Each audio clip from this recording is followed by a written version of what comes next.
Okay, welcome to part 5, attempt 2. Not quite sure what this was. I hope now everything is working. So something seems wrong with my local network. I'm not quite sure what is wrong. Um, but I think now it's working. Now it seems good. If somebody can say something in chat that I'm online, it would be great. Let me maybe also quickly. I see no online. Okay, so now it seems to be good. It still says here that there's some issue. Okay, so I'm just rolling with that now. I hope everything is working. Um, if not, I'll find out eventually, I guess. Okay. Hi there, Steve. Let me know if everything works. So this is the second attempt on the stream. Like the first time, something was wrong with my connection, and it didn't send any video seemingly. Um, let's roll with it. So I'm now on Wi-Fi, which I'm not very happy with, but better than with a non-functioning cable. Okay, basically, I'll stream at the minute. It's okay. Well, let's see. Let me know if it breaks down. So we'll start exactly where we left off. Um, Meaning we have a complete gantry basically. It's horribly out of whack. So we already know like we fixed it a bit, but still like when you push it back, like it spreads out. Something we need to fix once you put it in the printer. And that's exactly what we're going to do today. So the plan is basically to put the gantry onto the Z rails, put the belts in for Z and AB, and also put together the tap that we will have like the tool head mount here. So that would be like my goal for today. Depending how quick we are, we can start a little bit on a tool head. The only caveat with the toolhead is I missed to print the transparent like logo insert. So that's something we technically can skip over and I'll add it later. But yeah, so the goal for me today is basically just like to be able to mount the toolhead. And the next stream I would like focus on the toolhead and everything. Um, so yeah, let's just get started, I guess. Let me quickly switch to the browser just so we get like a bit of the overview of what we need to do. So this is basically where we are now. So we are at the Z-axis where we put the gantry into the machine. We don't have the bed in yet. That's something we skipped over, and we will install the bed at a later point in time. Um, so in the end, what we need to do is we need to add these four little blocks to the gantry and to the rail. And then we just basically put the gantry in as it's shown here. And then we start putting up the belts and squaring everything up. So it's like not a lot of parts involved. It's more a lot of labor to like get it in and get straight. But yeah, it's mostly belts squaring everything up, and then we are already on the AB belts, which will be a little bit different for us because the kit comes with tap. So we're not going to use the standard tool mount. It's for a 2.4, but we will use tap. Okay, so that's basically how far I would look ahead. I also checked this like GitHub manual that is basically the reference for the kit. There's not a lot of things we need to do different for these steps. So we still have to do these specific like tightening instructions for the screws, but that's something we will do once it's in the gantry in the frame. Besides that, there's not a lot of things to do special. We need to quickly figure out the end stops. The kit comes with some end stops, but I'm not 100% sure what goes where yet. So that's something we need to quickly figure out. And yeah, besides that, not much to do here besides general information. Yeah, let's go. Enough talking. See if we find like a couple more people. Like I think there's like quite a chaos now because like I have two streams basically that I started. And I also think that my view here in OBS is not good. Let me quickly see. Like everything is a bit like broken now. Like the regular viewers are already used to technical glitches with my streams, but today is like a completely new level of glitches.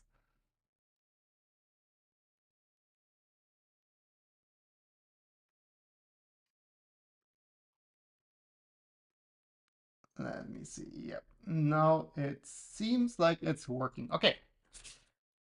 But on a positive note, the on-screen chat here, it's working for the first time out of the box. So hey, I'll take a win if I find one. Yeah, let's switch to the manual and just get going.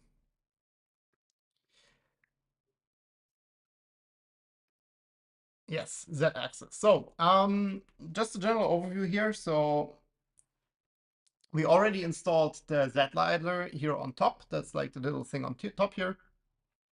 What you see here on the side is the gantry we will install in a second. And on bottom we have the Z drive, which is like also something we did a while ago. So now everything comes together. Okay, let's just start with these parts. I'll quickly park the gantry on the side. And let's take a look into our card spin. It's not too much left, actually. Let's quickly grab all the parts we need.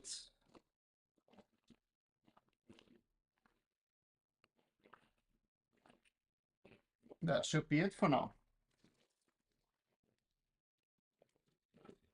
Okay, so these are the blocks we're gonna use.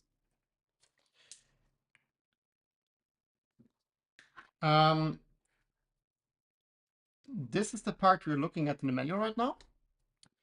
And they will later interact with these parts in this way. So they have a bit of like a surface they can like rotate on. Hi there, Alex. Welcome to the technical glitch stream. So they can move a bit. So later when everything is together, like there's like a bit of like adjustment we can do to position the gantry. So these are always like a pair. I think it's actually this way around or this way around. We'll figure it out. So we have basically 4 pairs, one pair for each corner. For now, let's take the parts reference in the manual, and let's put these away. Okay, so we need 4 magnets, and we need 4 M5 nuts. Let's quickly get them out. So actually just put everything over here. We have M5 nuts. And where are the magnets? Here are the magnets.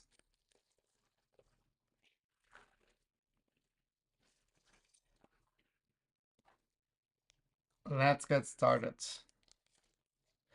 Option Hall effect sensor. If you're building your printer with a Hall effect sensor, add a magnet to the cutout. Which we actually don't. We don't have Hall effect sensor. We have normal end stops. So we don't need the magnets. We just need the M5 nuts. So let's get 4 of these.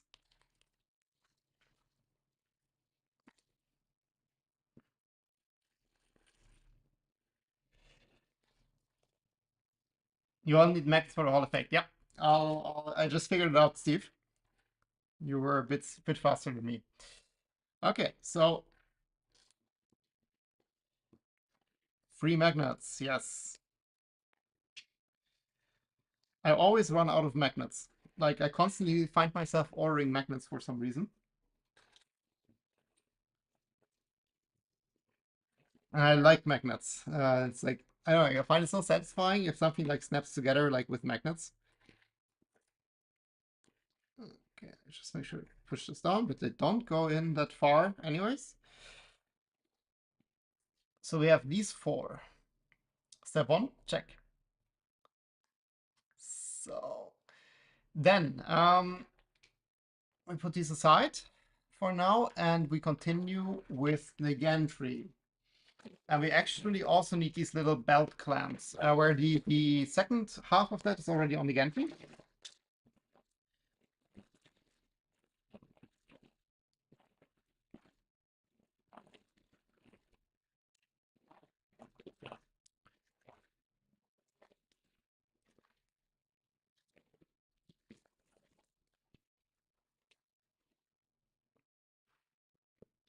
Okay. And we look at the gantry upside down, basically. So with the motors facing up. And we have 4 spots here. Let's see if I can arrange everything here a bit. Everything's in view. So we have the 4 spots where the belts will clamp in. And that's basically where we add these little clamps together with the blocks we just added.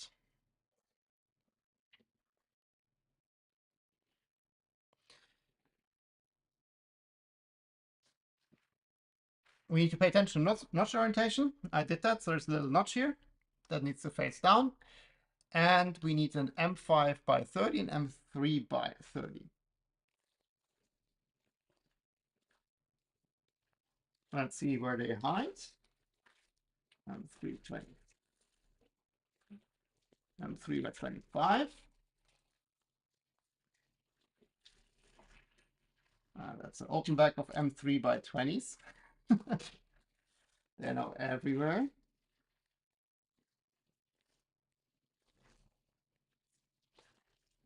3 by 50, they're hiding a bit. What do we have here? That's M5 and M3. Here we go. Let me just use the M5 to just get everything kind of like in place.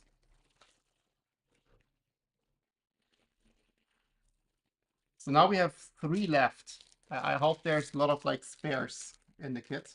It doesn't look like it. Like if there are only 3 left.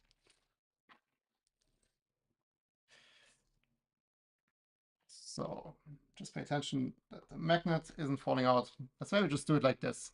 Let's put the plate on first.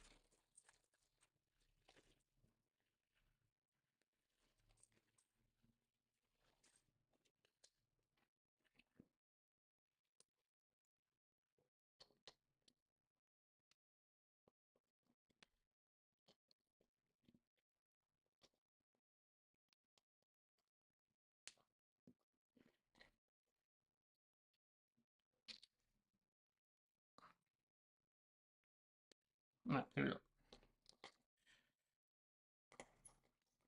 I'm not tightening it too much, just like to keep everything in place. Just basically like this doesn't fall off. Let's do it in this order.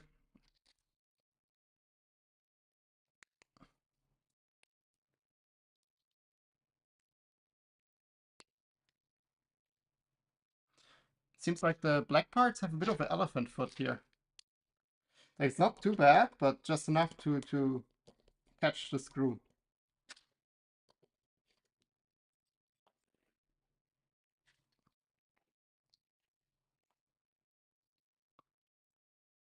Items to the DSL. Pay attention, the Y end stop switch in the A motor assembly. We did not do the A end stop switch yet. It was not referenced yet in the manual, I think. That's a good hint.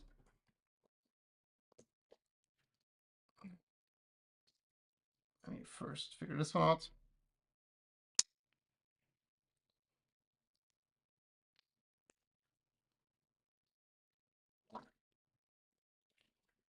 Let's quickly check that end stop. I don't think we skipped it in the manual.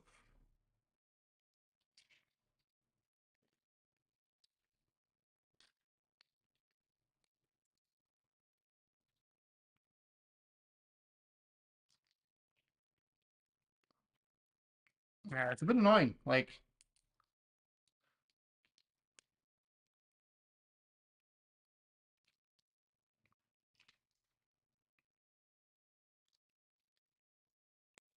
There you go.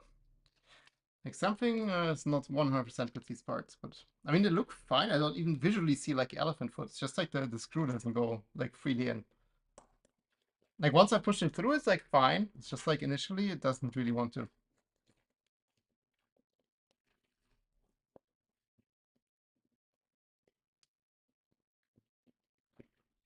Okay, let's check the Y end stop. Um, let's check the Y end stop. Do we have that yet?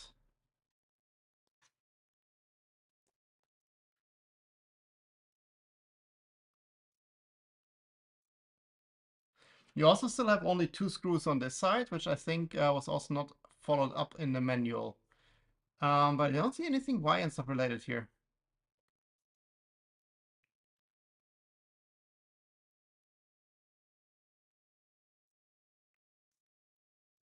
Quickly checking the other direction if we didn't skip it. Axis mounted in a tap carriage, but in the Formbot kit you're supposed to mount a Y and stop switch in the A motor assembly. Yeah, so is it like something specific to the Formbot kit I missed? Because I don't think we had anything end stop related in the proper Voron manual yet. It's in the A assembly would be mentioned somewhere here, but I don't think it's there.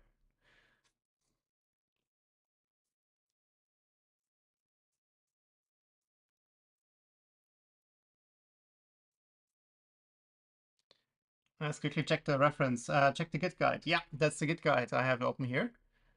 Um,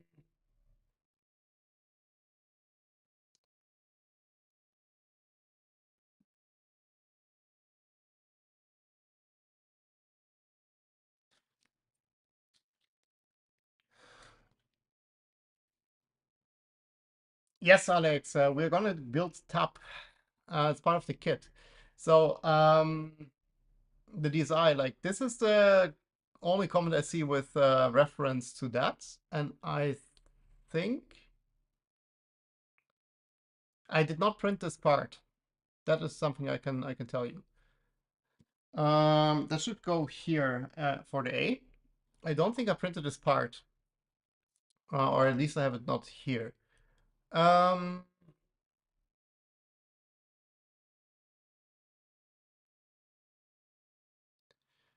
yeah, it's something we need to check the next stream. Like,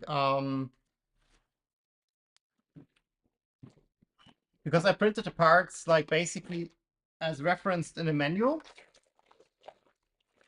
And I think this is part of the electronics. Like I organized the parts into groups. And this part is definitely part of the electronics group, and I didn't print the electronics group yet. I just went, what upgrades are you going to do in the future? Would recommend the beefy front idlers mod and the beefy Z idler mod. I'll go all CNC parts. Yeah, like I'm actually not super sure about the upgrades yet. You are not the first to recommend the beefy front idlers. But for now, I just want to build like pretty much as stock as possible. Just get up and running, and then we can add a lot of mods later. But yeah, they're also on my list. Besides that, I'm not super sure yet. I think I just want to first use the machine a bit and see like what I feel like it needs, and then add that in. LEO is a breakout board for the X Gantry for X, Y, and stop. Might see if I can relocate it to the toolhead rear motor so that it can remove the Y cable chain. Yeah, like I'm really not sure what end stops yet. I really need to figure it out on the go. I hear they're great mods and they're much easier to route the cables. The stock ones work though. I haven't had any issues. Yeah, I think that's most with most of the Voron parts. Like they work, but then like you can have improvements basically. But yeah, for now I just wanted to really like have just like a standard 2.4, and then we can really swap out parts. I know there's also like beefier XY joints that are stiffer. Might be something to look into at some point. But yeah, step by step. Okay. That should be it for now. They also recommend belt cut lengths here. We didn't cut the belt yet, so it's something we need to do in a second. I'm not quite sure why they put it here in the manual on this page, but... Oh, they put it here because they already put in the belt. Check. Let's quickly add that. So this is the 9mm belt. I'm not sure if they are pre-cut or if they are in one go.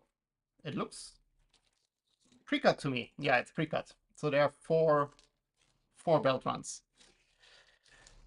Okay.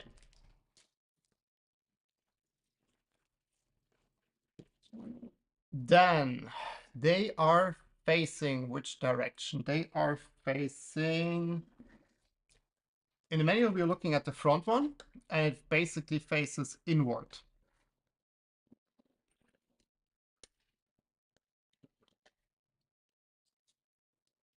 And the belt faces down. So let's just put it in, just to the end here.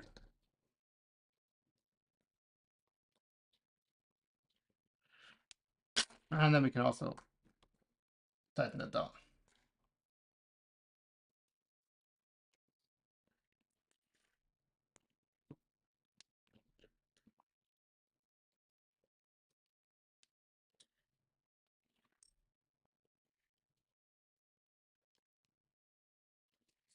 Okay, let me just make sure to move that one to the side, not that we like put one belt on two corners.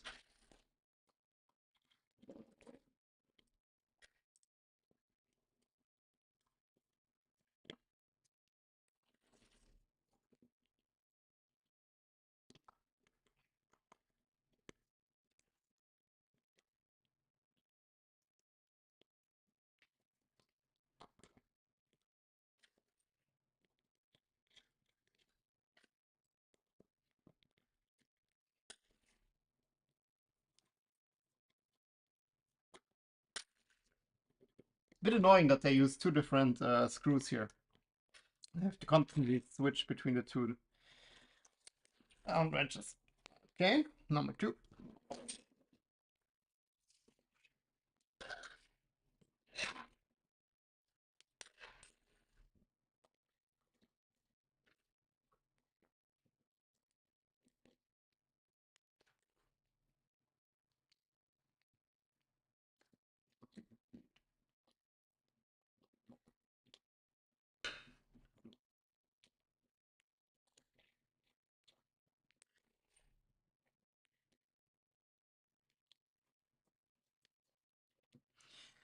If I remember correctly, the belts in the V0 kit from LDO came in one length basically, and you had to cut it yourself. I mean, it's not like a lot of work to cut belts.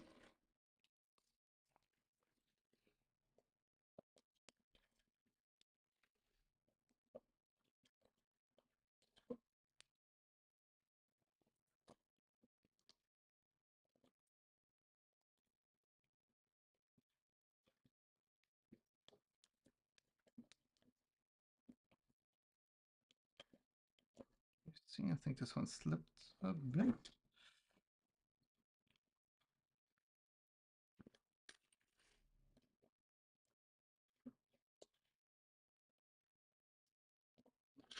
Okay. Quickly do one round just to make sure I didn't forget one of these screws.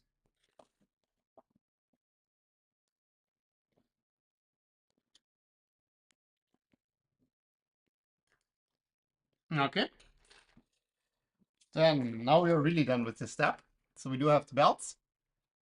They ask us to check the orientation again, which is fine. Like the M5 screw is basically facing outward to the end on all the sides. Good. Then repeat belt installation for all 4 blocks. We already did that. And they also point out the tall end stop again. We don't have that. So that brings us already to the big step. which is kind of marrying the frame and the gantry. Let me quickly put this to the side.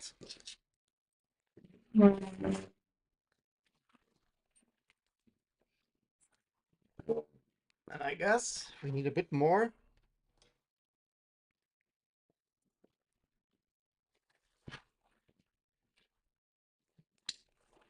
Bit more reach. Okay.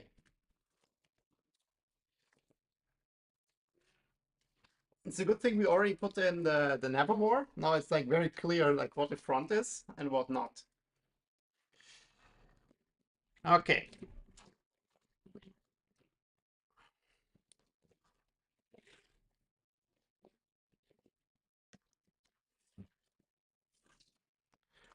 Just throw all the belts out.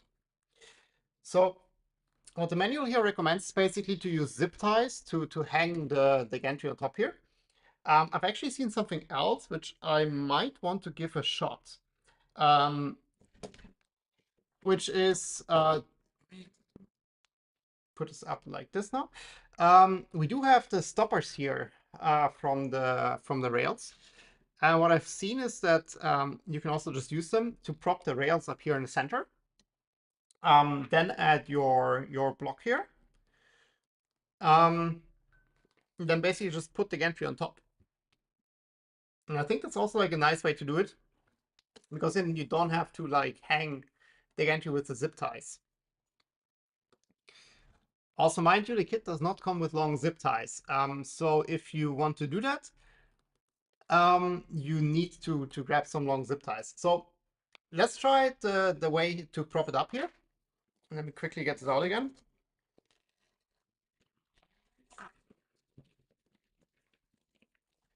And then basically let's just add the blocks to the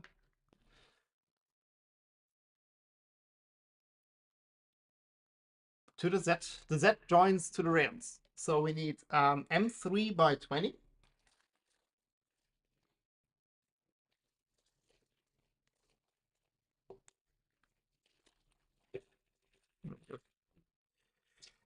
Throw them all out here. And then we need the M5 by 40 from the bottom.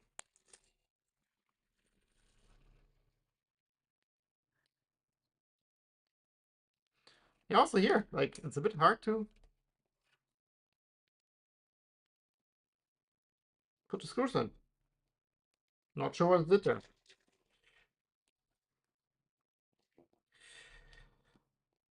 To be honest, might be best if I quickly get a drill and clean that out.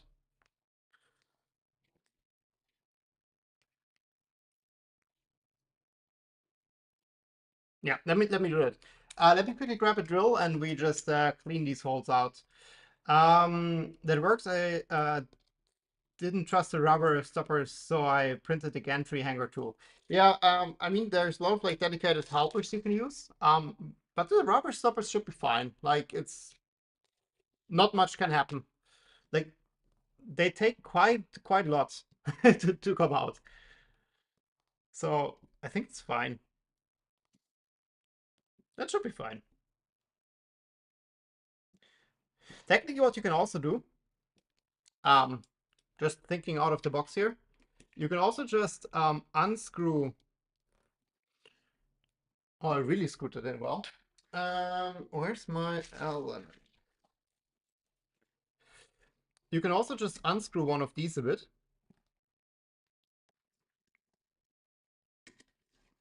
Just so that the screw head stands out a bit. And now you can just do it like this. That also works. Maybe that's even better. Let's actually just do that. So we just move it up, and then why did I tighten them so much? Now we just like the center one. I'll just unscrew a bit, and then later we can just screw it back in.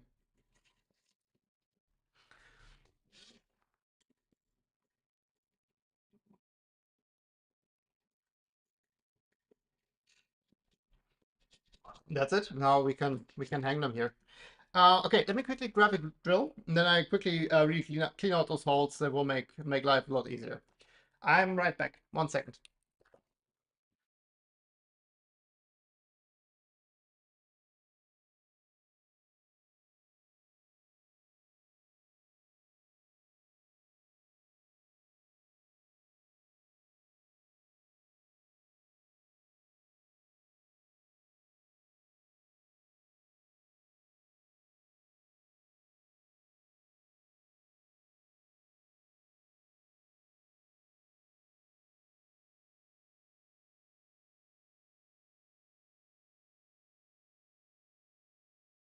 So, your chat stopped updating. Now it's updating just to like. Well, today everything technical is kind of broken, so I'm not surprised. Okay, let me just quickly clean this out.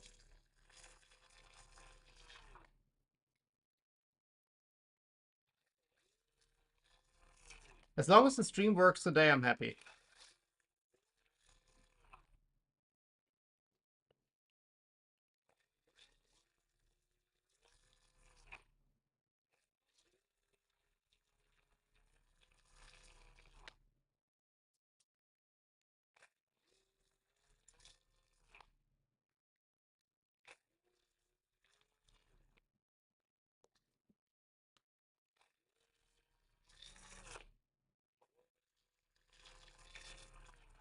I wonder why these holes are so tight. If that's something like I screwed up in printing, or whether it's just a part has no tolerance.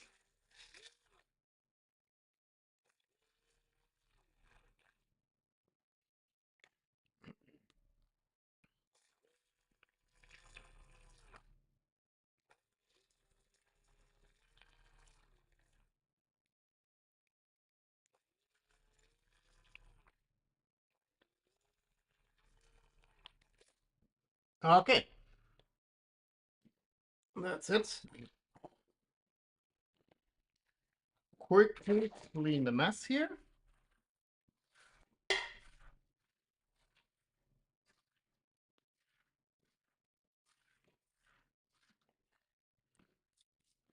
And let's try it again. Much better.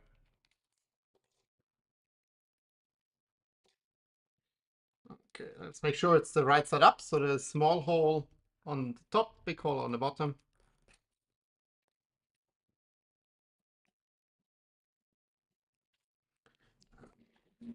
Quickly turn it a bit so I see what I'm doing. Unfortunately, you now have the beam directly in view.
Let's see if we can find like a position where I see something and you see something.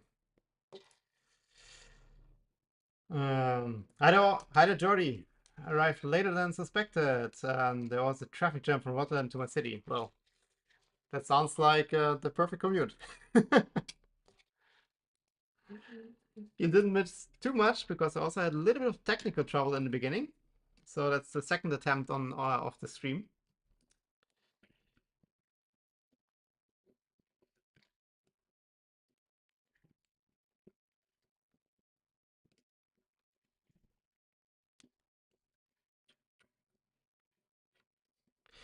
Yeah, the only thing we did so far is we attached the belts to the gantry, but that's not too interesting, I guess. And now the fun starts with putting the gantry into our frame.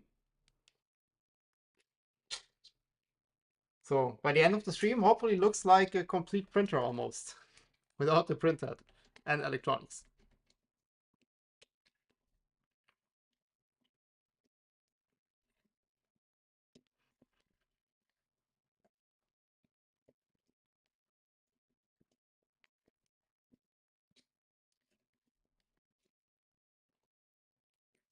Okay. Also not too many of these screws left. So the hardware slowly comes to an end. I mean, there's still like heaps of hardware left, but yeah, dropped one screw. Okay, so these are all on, and we unscrewed like slightly the screw in the center here. Just check. Oh, but I unscrewed the wrong ones. Or like I unscrewed one higher here. Let's quickly fix this. So, but this of course only works if the screws are all the same.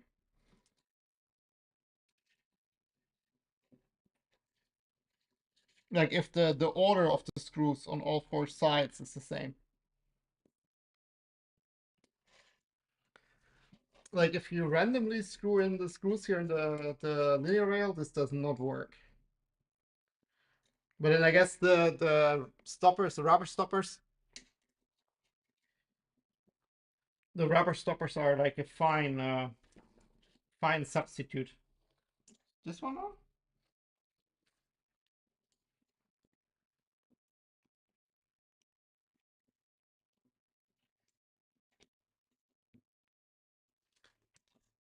Yep, that was not enough.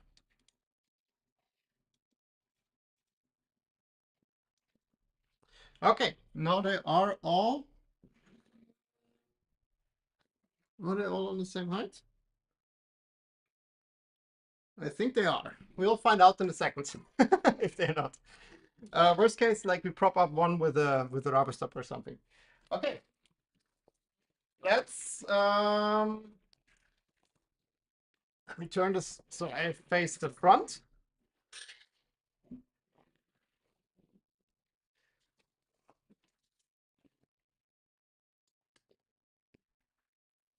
Let's just put this here.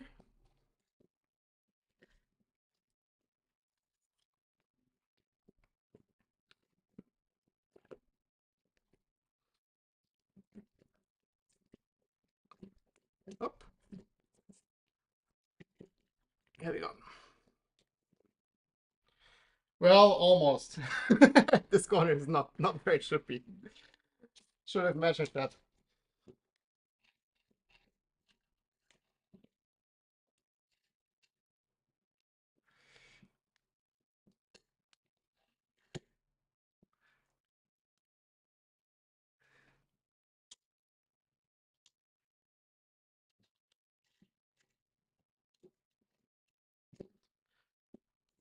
Okay, here we go.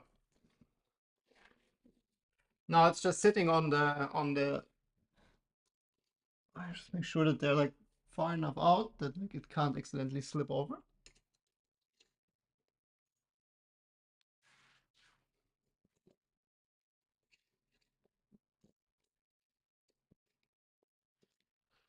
Okay.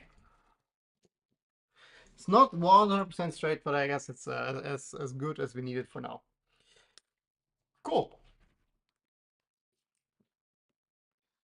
Then they already put in the M5 by 40 from the bottom. Let's also do that just to anchor it, but we shouldn't tighten that yet, I guess. Let me see if I find the M5 by 40 in my mess here. That is a socket head. Okay. Also here we have three screws 3 screws left now.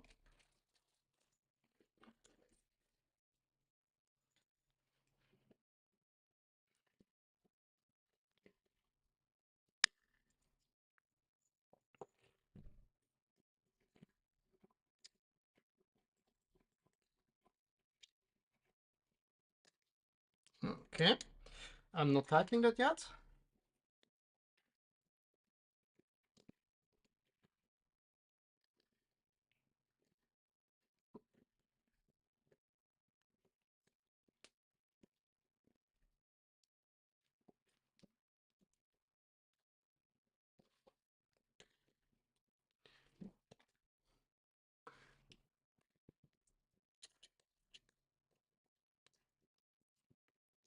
Nope.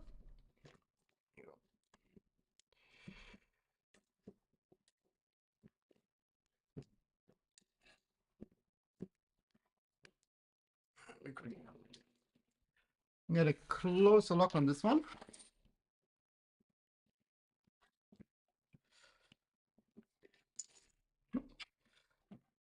Seems like the holes don't. No. No, it's fine. Was not lining up 100%. Oh yeah. I think we also need to loosen the screws here a little bit more. So now you can see here.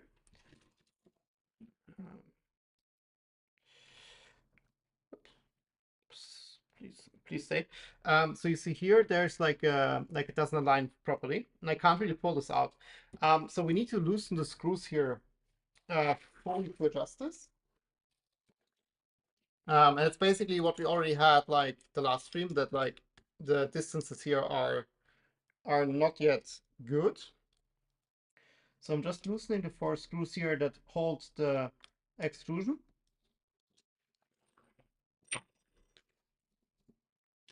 And then we can have this here in the back loose. Because the distance between the linear rails is basically what is important for us. So the extrusion here on the back is what we can adjust.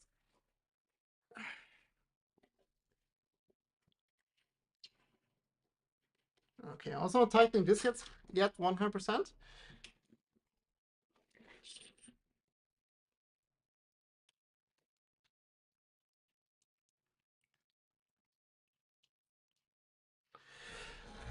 Okay, then see, push this far enough out. So looking at the distances here now, there's a lot less gap on this side now than here. So let's just shuffle this around a bit. But now basically the distances between the motors is the correct distances, right? Because like it's like linked up here and here. So I'm just checking that like the gap here is like somewhat similar. It doesn't need to be 100%.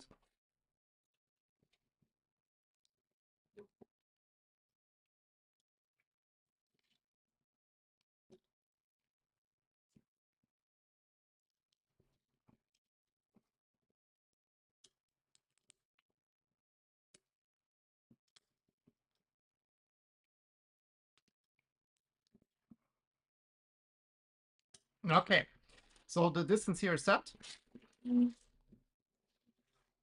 Here we still had it loose anyways, so that's something we need to look at in a second. But I would say the gantry is pretty much in. Like there's still like quite a lot of wiggle because we didn't tighten down the screws.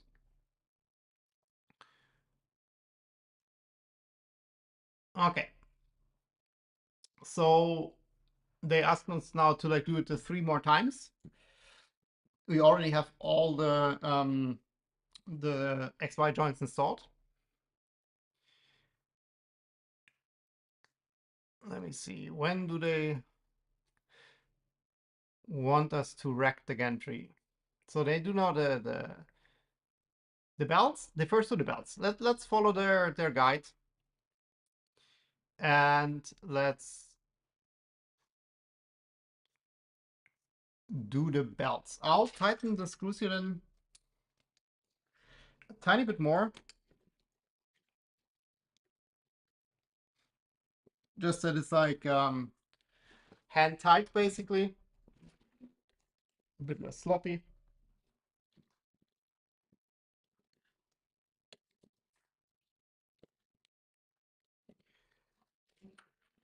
Okay, then the belts.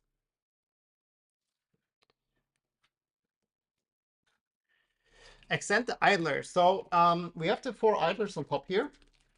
Quickly check.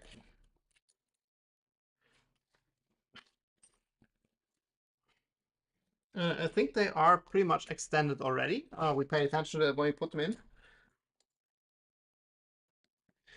One thing I noticed, no, they're all in the right direction. I was just thinking they were like in the wrong orientation, but like the round corner of all of them is inside, so that's correct. So they are extended. Let's take a look from the top.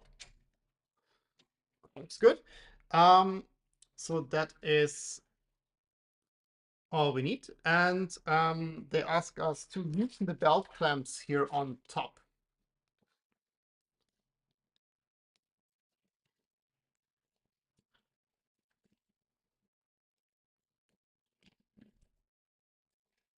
And I'm not removing them fully. I'll just loosen them enough that we can like push the belts through.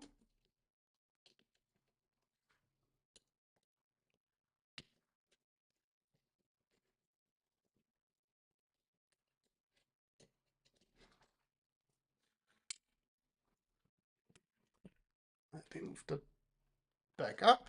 And you have the full overview here. Check. Okay. Then I think it doesn't really matter which one we start with. Let me see. Maybe I can give you like not a top-down view for this one.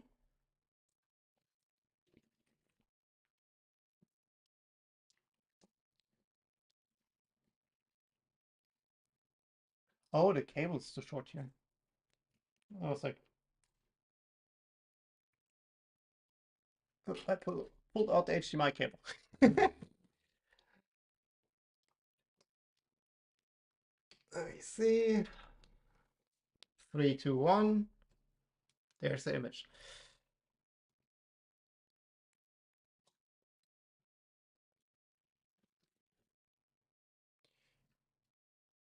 And ignore the mess. Okay. That doesn't really work, does it?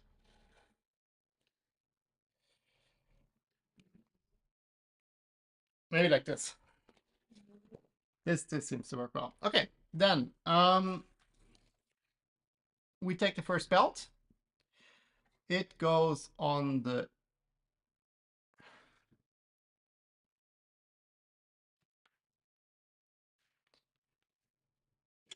inside.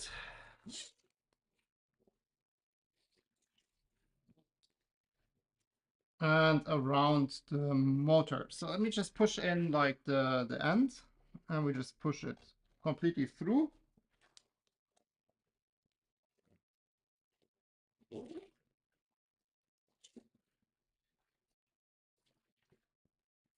And then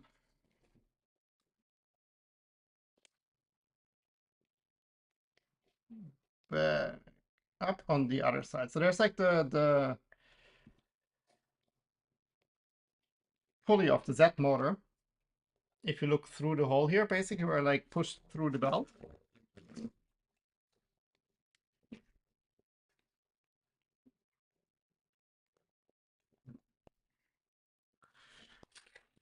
Maybe let's just do it like this.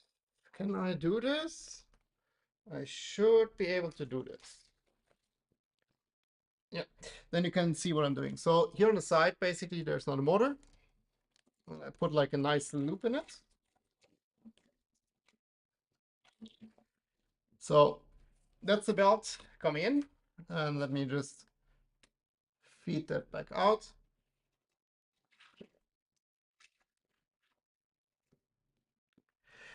Much easier this way. And I think like the best thing to do now is like, let's just do all the belts for this.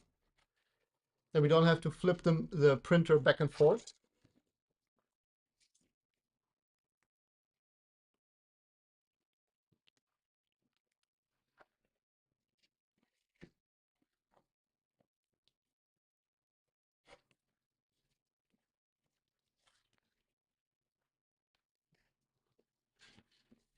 sure to not mix up the belts.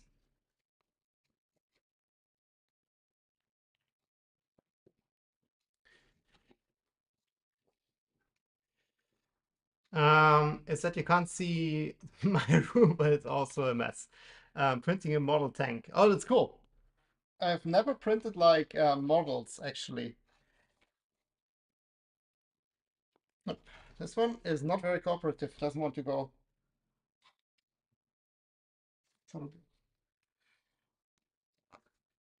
Here we go.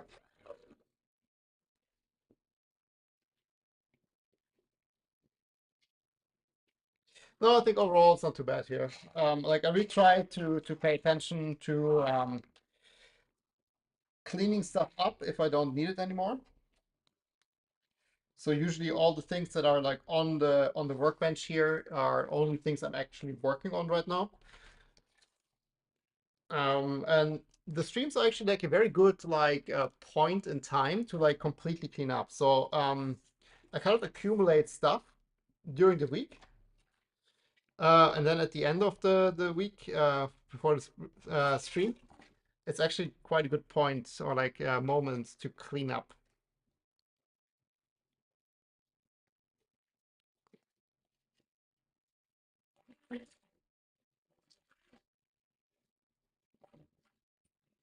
Okay, so all four belts are looped around the motors.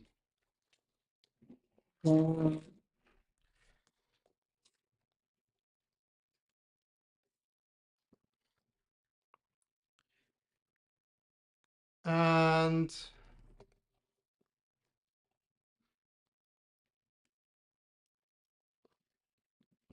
then they go through here and around the aisle on top.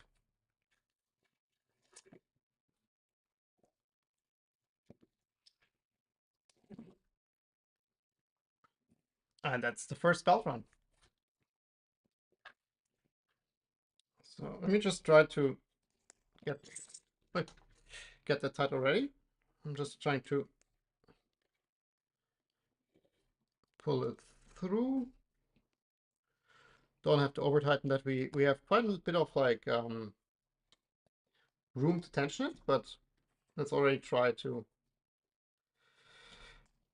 get it somewhat where it needs to be.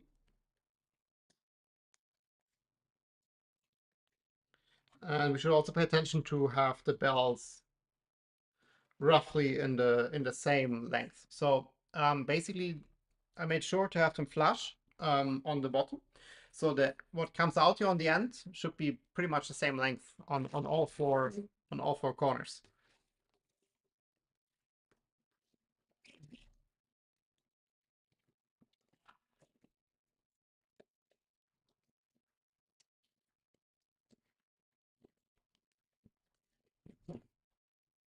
So let me just make sure to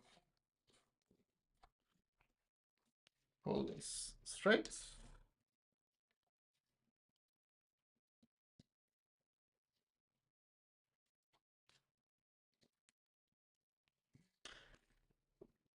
Let's do a quick check. So a bit too short. If I measure this here, this is 11.5 centimeters. This one is a bit longer actually. We did also not measure the belts in the beginning, so this is like 11.8, so it's a tiny bit longer, but should be fine. Like tension-wise, this one has a bit more, but we have so much like wiggle room here on top that it's not really like a big deal. Okay, let me do this one.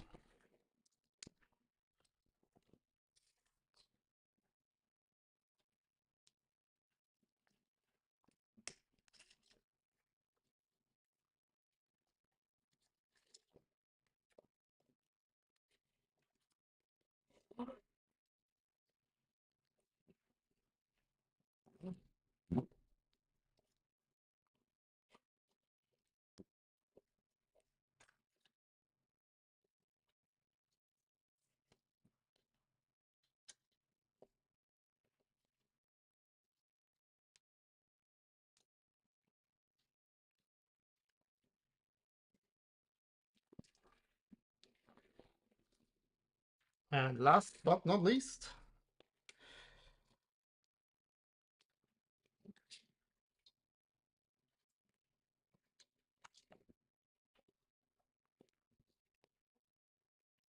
oh, this one has an incorrect run. I accidentally looped the belt around the motor housing. Oh, I did the same here. Ah, okay. So there's like I'm sure we can show this. There's like the part the motor housing, and I pushed the belt through from the bottom, and when I did so, I looped it around the printed part.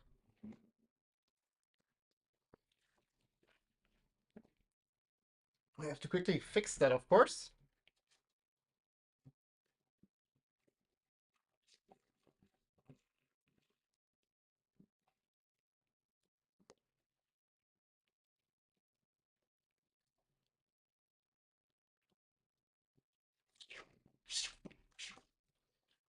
Good, we got that now and not later. Let me also quickly undo the belt on this one, and we can also fix that.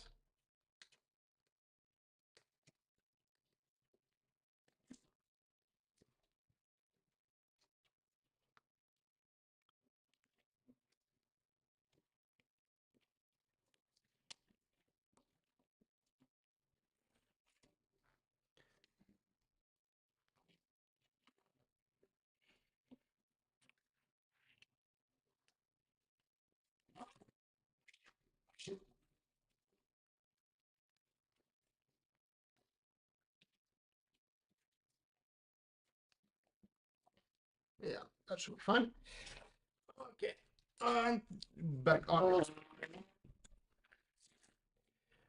Let's try this again.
Okay, let me do a quick check. So here we are on correct path. Here we are.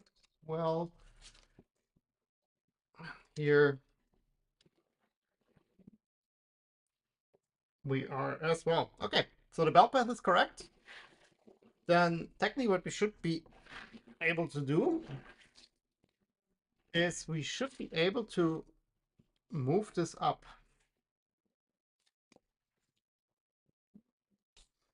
And we can.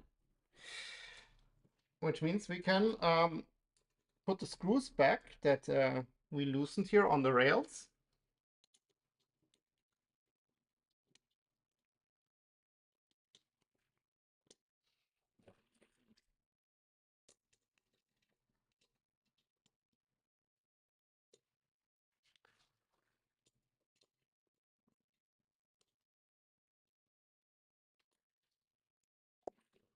And if we successfully have a flying gantry.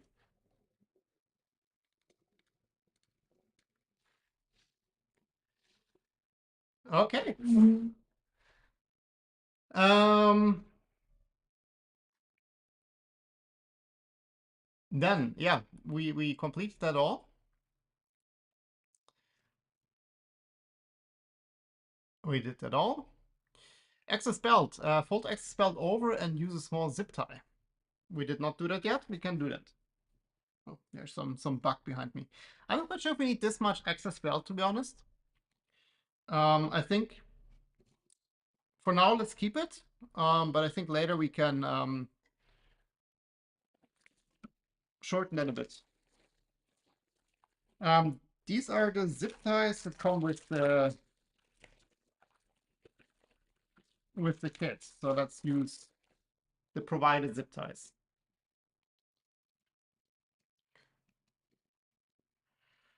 It's quite a lot of extra belt, but let's. You can always cut. You can never put back.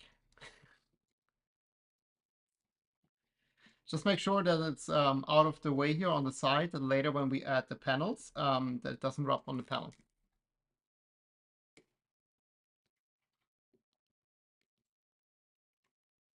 I'm gonna cut it in a second.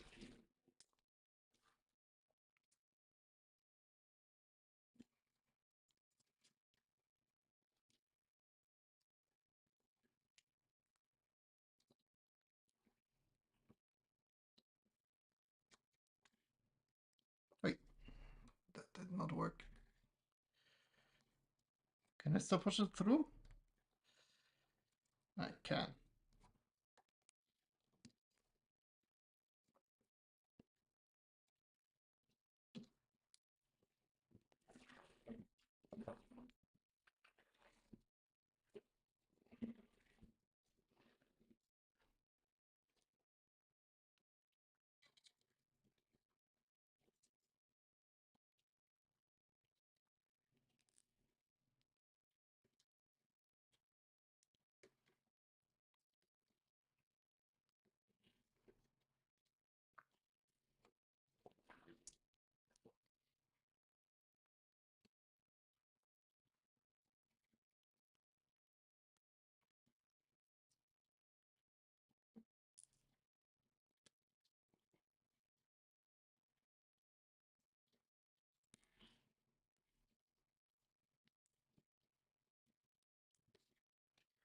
Okay, let's snip them off.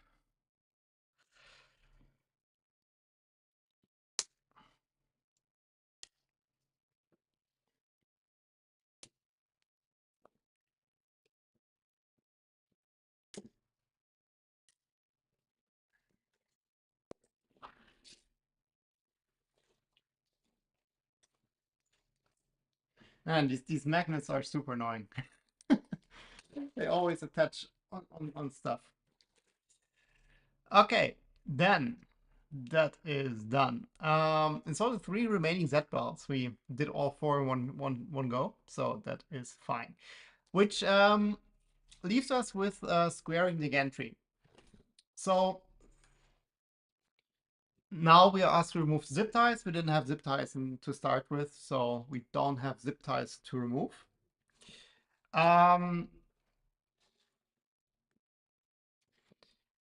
Move the gantry all the way back until it hits A and B drives on both sides. Fully tighten the screws on the X-axis. You might need to adjust the distance between the A and B drives to square the gantry. Do not loosen the bolts that secure the B drive to the rear gantry extrusion. Repeat the steps above and secure the fasteners again. Yeah, so it's basically, we did it a little bit already, right? Like we already adjusted the distance in the back. Let me see, can I point this down a bit more? Move it up a bit more.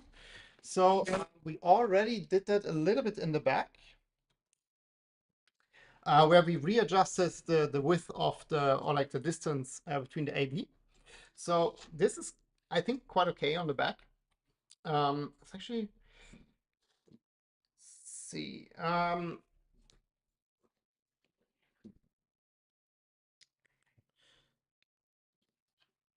I think what I will do is I will just push it down all the way. That we have it like level. And now basically, I mean, you see like this one is still like very wobbly. That's now basically what we need to fix. So these are all already screwed in.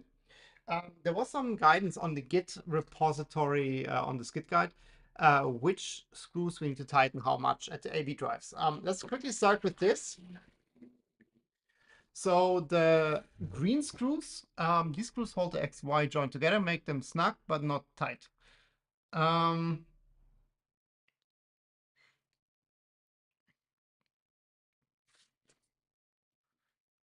Oh wait, we're looking at the XY joint. My bad. Um, these are the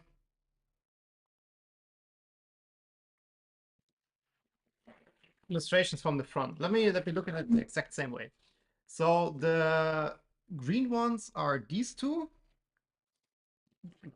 Can or cannot see is these two. So that's the center two. And on this side we have the same center two. Then we have the black one that goes around the tooth either on the front, flush with the top, the XY joint, or it may cause binding. So these are flush with the top. This one is a little bit under flush for me. I mean, I can loosen that a bit more. So these are flush, the one on the front with the tooth idlers. Then we have the blue one, which is around the smooth idlers. This screw is slightly more forgiving, however it holds the XY joint together a bit. You can keep it flush with the top of the plastic or finger tight. Just don't want to not to move around. Yeah. So these is also something I already noticed. Like these are a little bit under flush. On this side it's flush. On this side it's a little bit under flush. If I do this, like I don't get this one flush. Like it just like shoots out the M5 nut on the bottom. So this one is, for me, this one is finger tight. This one as well, plus being flush. So it's not 100%.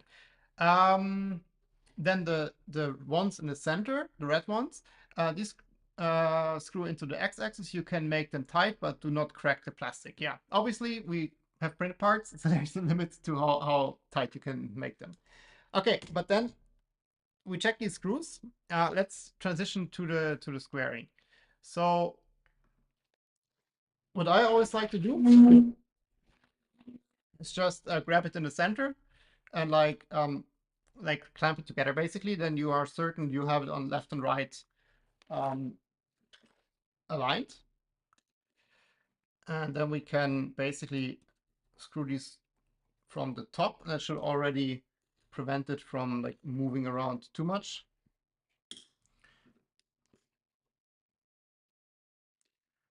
And I think for these we can use a little bit more, but like we don't want to overdo it. It's also like the printed parts, like they will, like if you tighten them too much, they can crack over time. It's less a problem with ABS, but still can happen. Okay, so there we still have the problem that this wiggles around quite a bit because the bottom ones are not there yet. And I think they also they also didn't tighten these ones. So that's the ones that hold the stack together.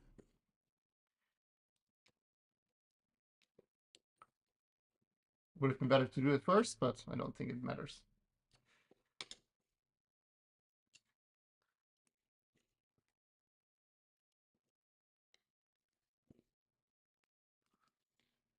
Okay, already much better.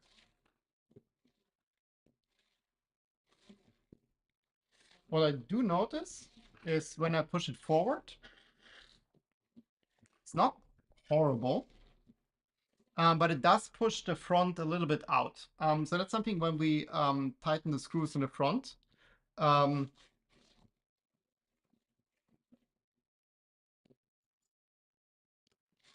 To pay attention to that. So for now, like we just focus on the back here. So this is all fine. Let me move it up that we can also tighten the screws on the bottom. Yeah, there are two on the bottom we need to tighten as well.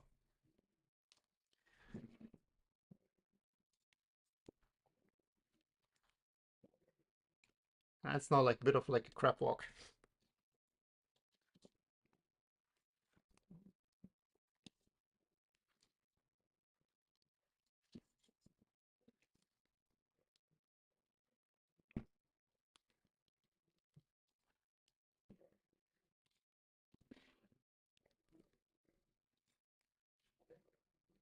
And I just move it up to the stopper that we have it again like on the same height roughly.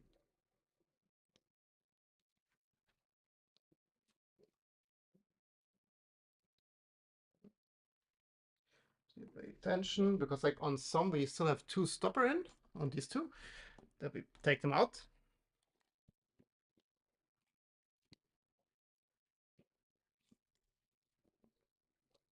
Not a fun printer to move by hand.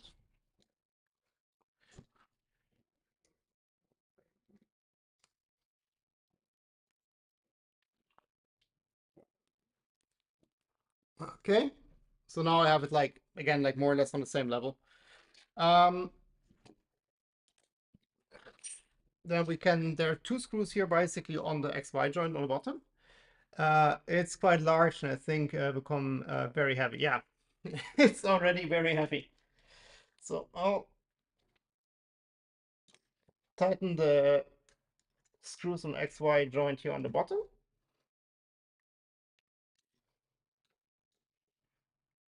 Also those, like I don't think they do screw into the T-nut, but no need to completely overdo it. And then another thing, I can flip it on the top, I think. Maybe that makes it easier. Nothing will fall.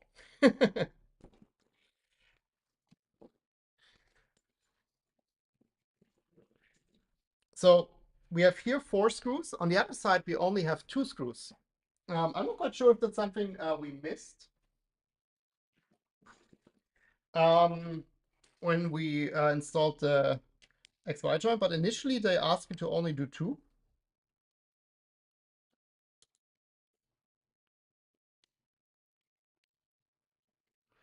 And I don't think they ever followed up with adding the remaining 2 screws. So here we have 2 screws missing at the moment. So let's add these. And I think there were 16s.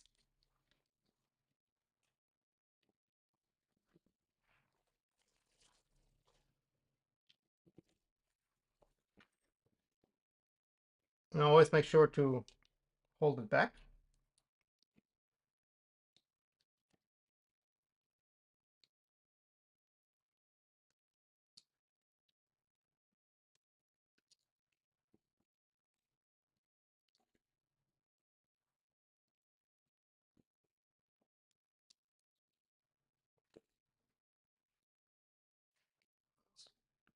That's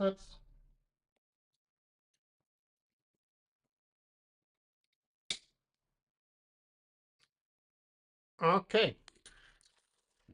Then with that upside down, I think it's also much easier now. These we can tighten already on the back.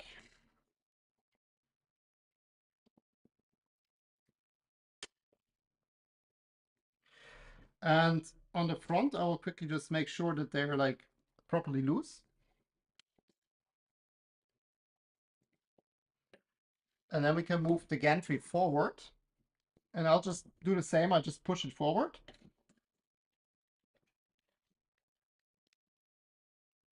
And while doing so, we can tighten these.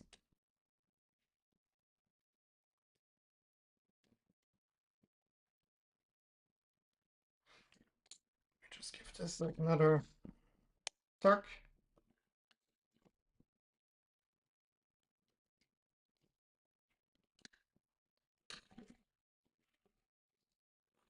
And now the goal would be that we can move the gantry back and forth without binding. But I feel like here it's like not super good. Like here it gets a bit stiff. Like here it's fine. And then as I move forward, it's not. Let's just try this again.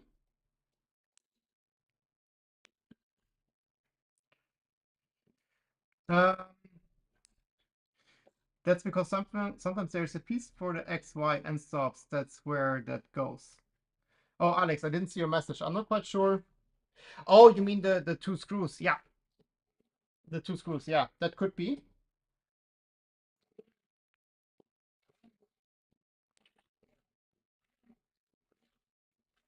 But we didn't look into the end stops yet at all. That's something we need to do in a second. Yeah, it's still like not perfect here on the front.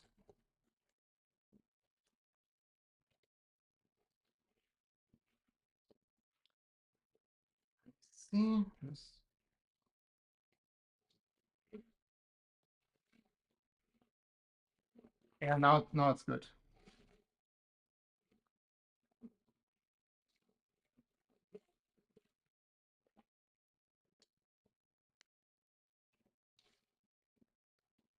Yeah, and I think these they shouldn't be too tight. Like just hand tight are that's fine.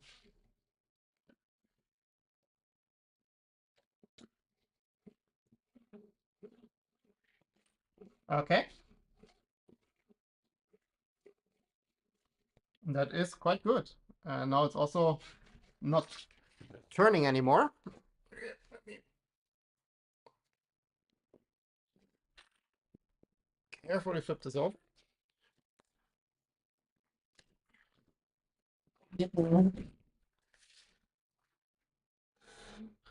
I'm a bit afraid to like, because the corners are quite sharp, to scratch my table. I think for next time, what I will do is I have these like felt gliders for under chairs. I just put one of these on each corner to protect my table. Okay, yeah, but this is, we have a functioning gantry, I think. Oh, that's what I said, and then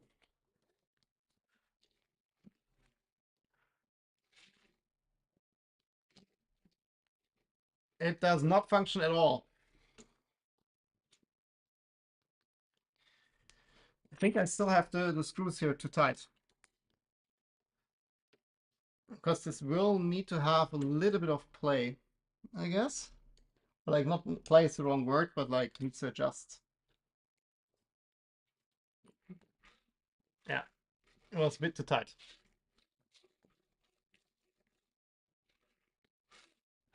Because now, even when it's a little bit out, yeah, it's still a bit too much.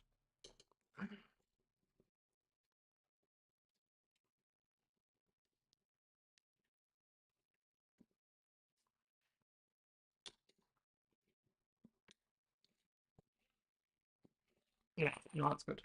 So in the end, like during printing, like the gantry will be properly leveled, of course, but I still should be able to move.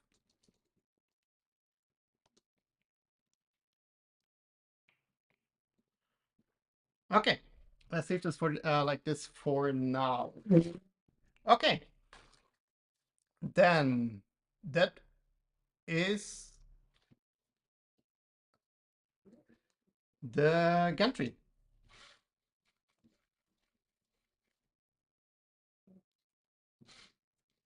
It still binds a bit. Like if it's not 100% like level, it binds a bit. Um, let's quickly also check the video they linked, just in case. Not that I forgot something and did something like super stupid here. Welkom in de toekomst van slim energiebeheer. Amazing. Gaan we het hebben over de thuisbatterij van 1,5. Wat deze advertisement. Okay, let's see what Canuck Maker is saying about that. Oh, in today's printer, what's printers? Y beams being parallel to each other, the back ensure both sides are touching equally as well. Now, some tips to ensure that this process goes smooth. We did that. Now, we're not yet at the belts. Okay, so I don't think there's anything special we should have done and we didn't do. So that's all good. Oh no, it lost the position in the manual. Let's continue with the belts. Yeah. Here we go. That's where we were. So Yeah, the Voron path. This is a Core XY machine, so there's a specific way to route the belts, of course, which is explained here.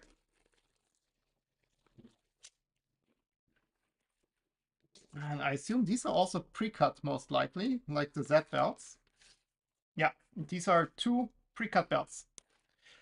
So nothing to do here for us. That's one thing. Because I didn't cut those belts myself, I just quickly want to check that they are like actually the same length, because it's very handy, not cut super straight, to know that they're the same length.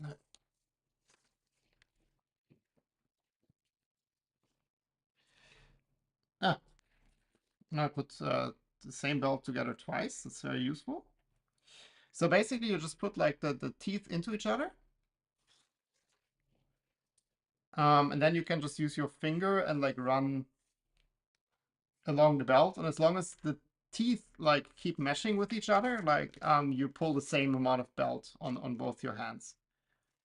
Or like on same amount of belts on both belts. And they seem to be,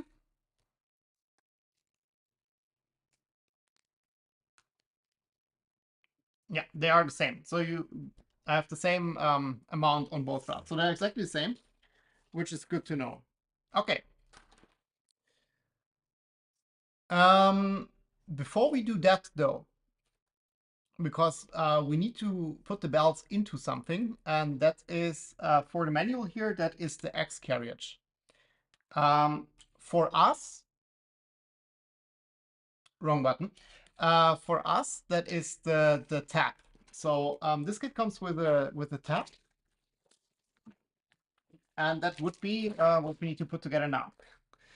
Let me quickly reconfigure this into like something small, or like for something small. Um, a little bit further away.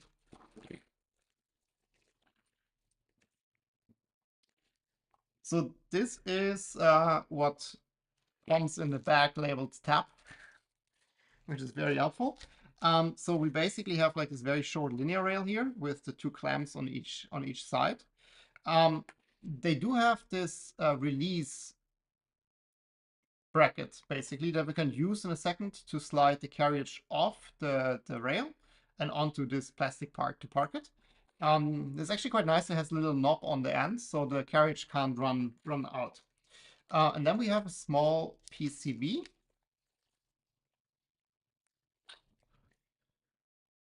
which is the sensor basically for tap. There are a couple of like if you build a tap, like a lot of different like variations on this. So this is with the board, which is very nice. Let's quickly check the parts. So we do need, this is the front part of the tap. We need the back, which I actually printed twice. Let me just quickly check. This one looks a lot nicer. And we need these little clamps twice. And we have this and that. You can see a lot of tap parts here.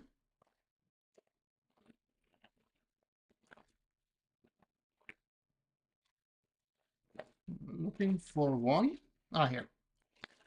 Okay. I think these are the parts we will need.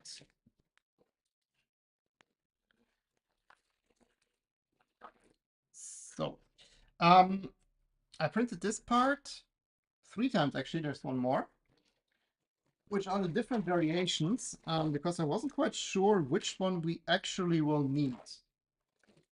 All right, so let's quickly figure this out, that we work with the correct part. I think this one is a fit. This one does not fit. And this one is not fit. So it's this one.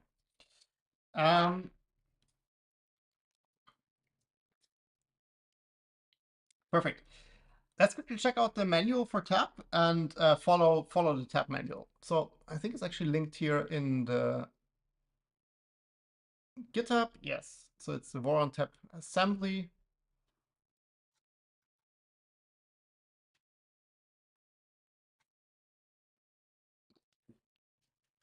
With a lot of cool signatures here.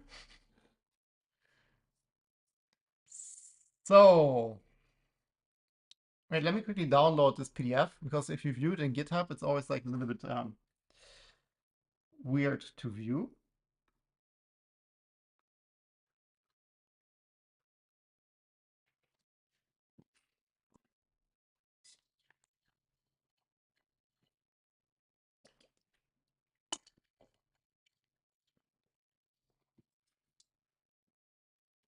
Okay,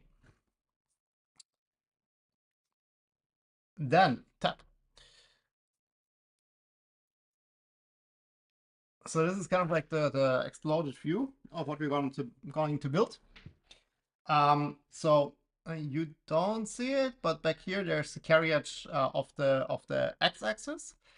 Then we have this white part here, basically.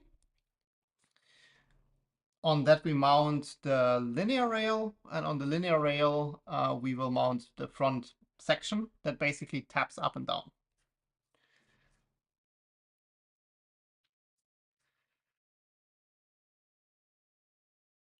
Let's see. So, special warning on Y position. Tap is 3 mm thicker than the stock Trident carriages. That doesn't really matter for us. Yeah, hardware requirements. I think that's all fine. We don't need to go through the hardware requirements. We have all the parts from the kit, so I assume everything will work. Um, then optical sensor or mechanical switch. We will use an optical sensor. It's basically like this little board here. Just finished to mount my 300mm Formbot Voron for tap. Check the Git R8 errata. Yes, I have that open already here. We're gonna go through that in a second. Now I lost my looking at it. Okay. And then just like a little bit about like the general setup. So the center, the red part here, which is white for us, that's basically what we will mount to the carriage of the printer. And the black part, which is also black for me, is basically what will later hold the tool head.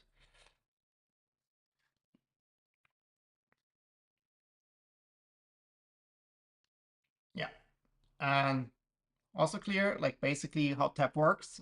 For those that are not know, the nozzle basically touches on the bed, and that will move the print head ever so slightly up, and then triggers that basically on the top position. Sensor options, we also don't need to go through that. Wiring, we don't need to go through that because we have the PCB. We printed 4 parts. Very important is like of these like 2 small parts, they are slightly different. You can distinguish them by the notch on the side. So one part has 2 notches and one part has only 1 notch. So we need to pay attention later to not mix it up. Then bomb, we already have everything sorted. That's all fine. Yeah, this is the MGN9 assembly tool, which is this one here. But we will use the one that came with the kit. That's a bit nicer because it has this like end stop at the end that prevents the rail from sliding over.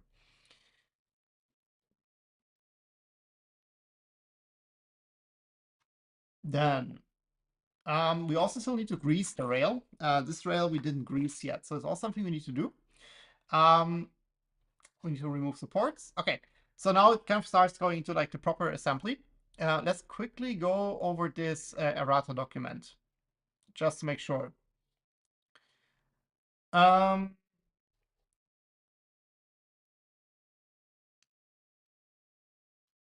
Little bit of changes compared to the R6. That's not super important for us.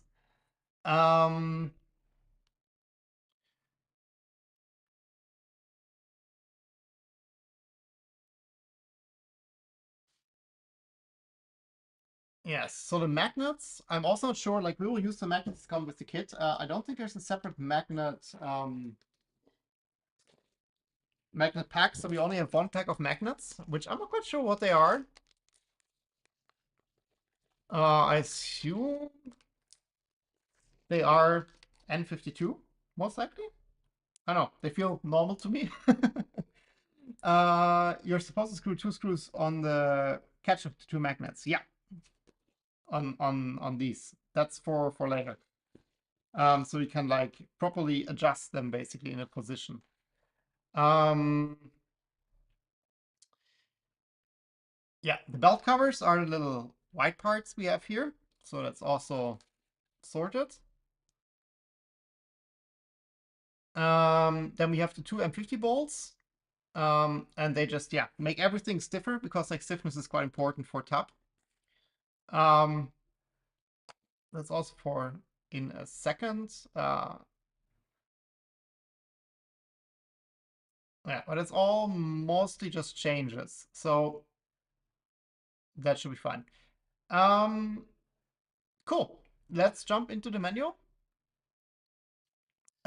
Maybe before we do that, let's quickly take apart the linear rail. Let me see. Let me just remove the clip on one side.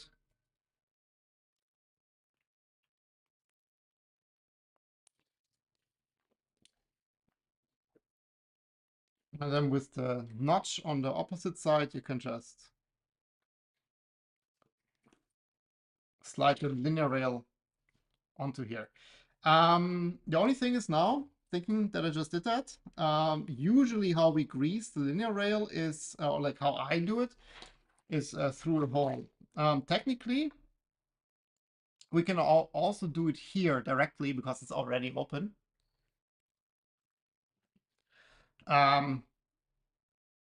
But I kind of prefer doing it like the way I always do it. So let's just put this quickly back on.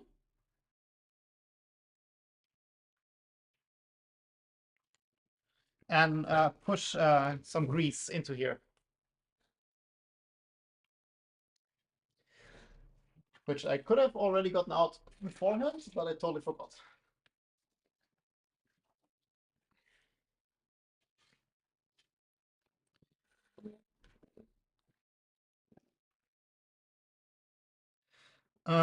You also supposed the screws that came with the kit are not magnetized. I ended up using 4 magnets. Oh, okay, that's a good hint. Like I didn't tested it yet, but fair point. No magnet here. That's a good hint. Hope I will not forget that. Okay, let's quickly do the following. I should have done that before removing the clip. Let me just undo what I did. Just put the clip back that this doesn't slide off. And I'll just quickly dunk this in some IPA.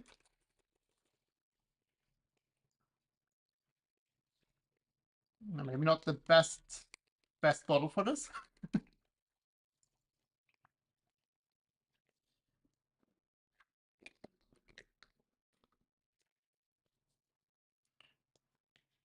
Make sure to push this like a little bit up and down that it can like walk its way in. Or you see like this is not watertight. It should be already enough. Okay, let me quickly dump the IPA and let me grab some towels. I'm back in 5 seconds. Hi, Dawn.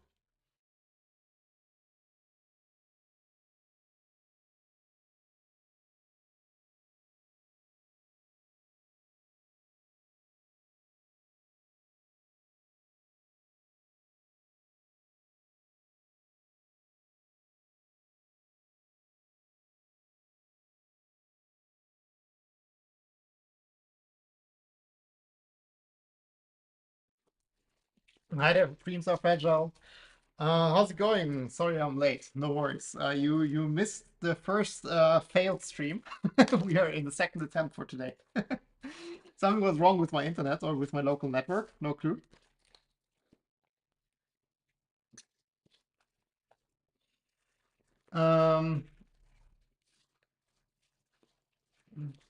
Didn't get notification for live again. Yeah, like I think it was just like messed up. So seemingly like I started the stream, but then it didn't I don't know, like send frames to YouTube or something. So like something was wrong. Like basically my laptop didn't have internet for whatever reason. And I pulled now the Ethernet cable and I'm now on Wi-Fi. Now it seems to be fine. No clue.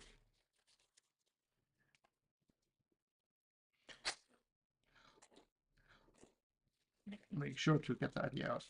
It's a bit challenging with this rail because like you can't really slide it around a lot, but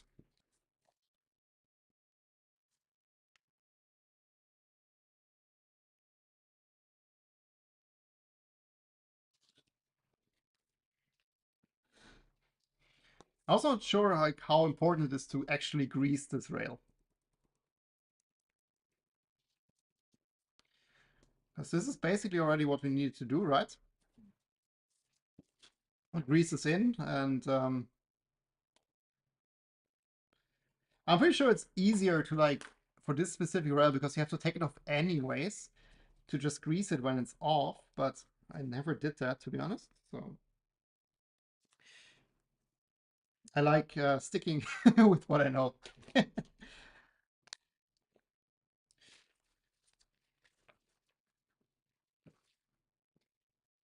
And now we can clean this up here. Beautiful.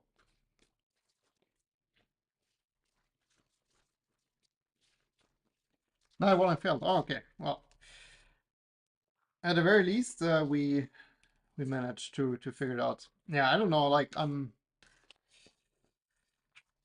not very good with not having technical issues. It's like I always find some fun things that can go wrong.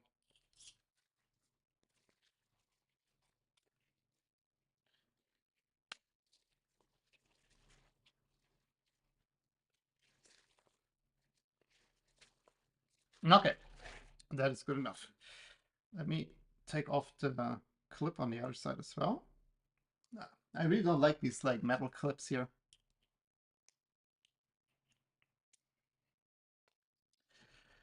Okay, so we have the rail, we have the carriage, and there's like this little like end stop, which I really like. So technically, like if you don't have this part, you can use the printed part. But yeah, this one's a bit nicer. Okay.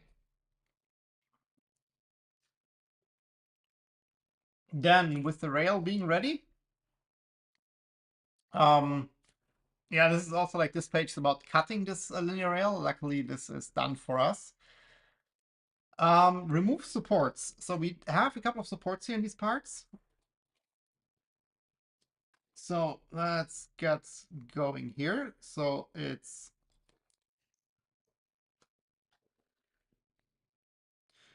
oh, this one's already gone. Okay, we lost it somewhere in the process. Here it's this little clamp,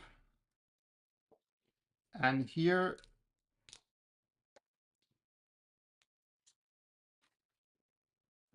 where did I put my?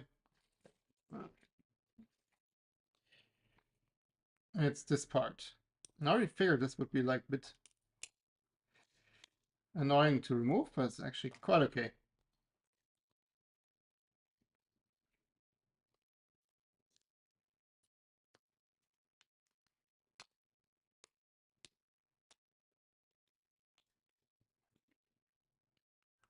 Just sure that this is.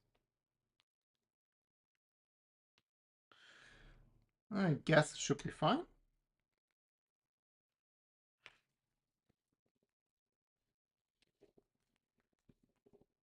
I'm sure there's no like stuff sticking out, but yeah, this is fine. This fits. This fits nice. Okay, so supports are removed. Then these are two small parts where we need to put two magnets in. Let's do that. We need a little bit of glue here. which makes me a bit nervous because I'm always like with glue, like with the super glue especially, like sometimes when you put it in, like you glue the magnet in an incorrect position. Um, and this seems to be a relatively tight fit here, so I think it's like a one-time thing. Um, let's check the instructions. Place the magnet on a flat surface. Polarity doesn't matter. That's always good. Polarity doesn't matter. Place a drop of CA glue on the magnet, then place the holder on the magnet using strong flat tool. Firmly press the magnet holder down over the magnet. Okay, let's do that. So I'll just use the back of the linear rail as a base. I'm like squeezing out all the IPA, which is perfect. The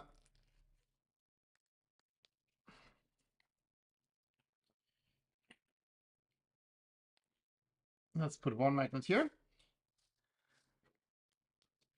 Use the Voron support that you print, not the Formbot one from the carriage trail.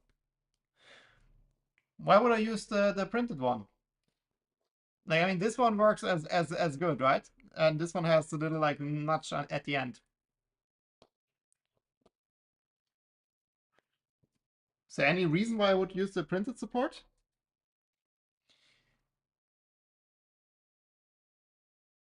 Let me check.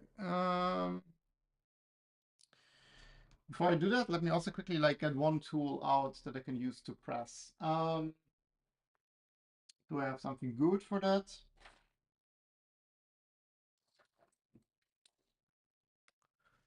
Can I use that? Let's just use the top of my bottle. That should be fine. So I don't think we need a lot of glue here, so it's really just like a tiny dab. And then I just use the bottle to really push this in. I think this is nice and flush. So let's do this one more time.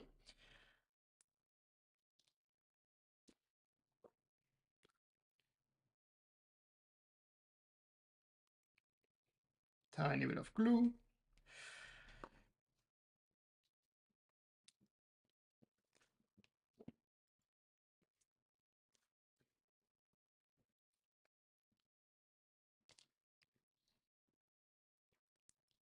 And then, yeah, that went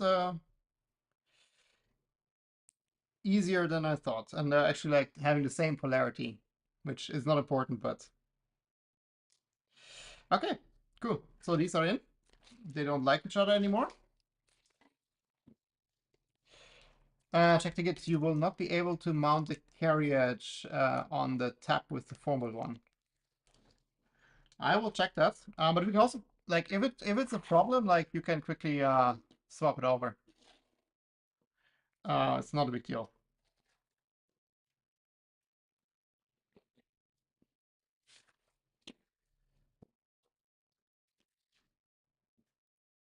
Okay, then heats and inserts. It's been a while since we did a couple of these. Let me quickly like turn on my soldering iron. So this is the top part here with the little cable tie mount here on the side. So we have two heatset inserts on the front.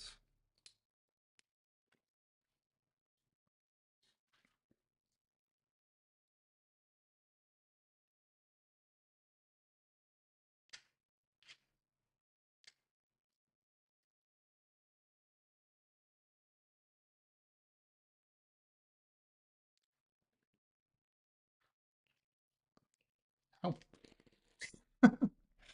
that was not a good way to grab this part. I just touched the still very hot heatset insert.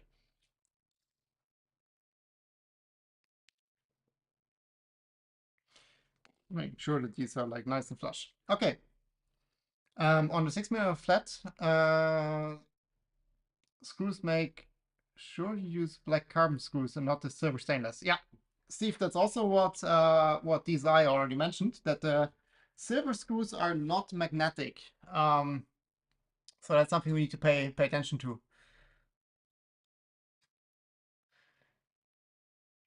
Oh yeah, there's quite a lot of more heat set inserts, but I want us to do all in one go. I'm not sure if like spreading out the hardware was the smart thing to do after all, because now it's all over the place.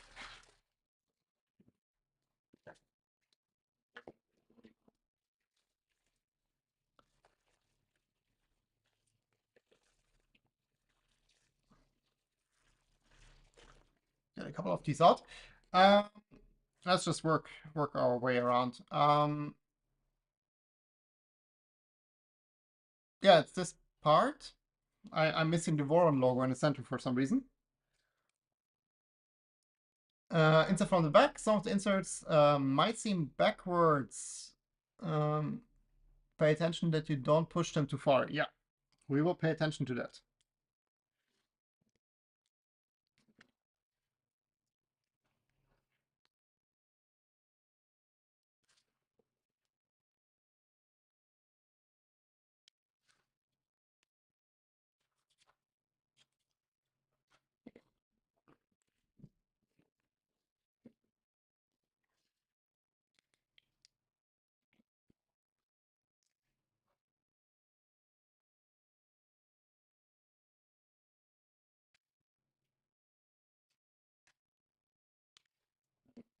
Okay, so we have two here. So these two parts are done. Then on the accent call part, we have an M3 nut. We'll put it in a second because they always fall out. These two are a bit tricky. We need to see how we can put them in because they need to be a little bit like under flush, I think. Wait, do I look at the part the right way? Yes, I'm looking at it the right way.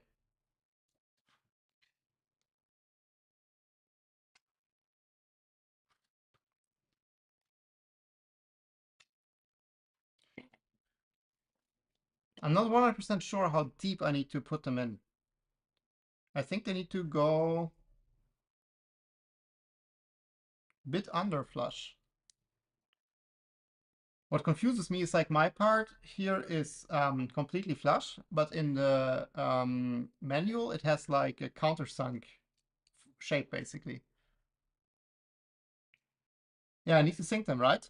It's just like what confuses me is like that my part here is flat, but let's sync them.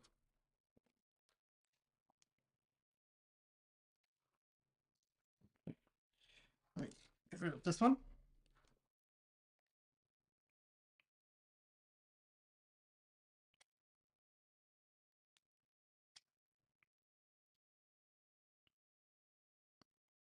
I hope I'm not too deep now. I have two of these parts, so in case I mess up, we have another chance.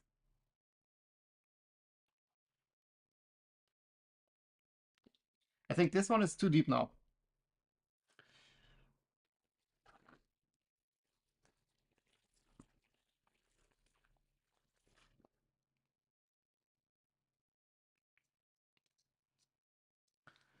See if I can screw a screw in.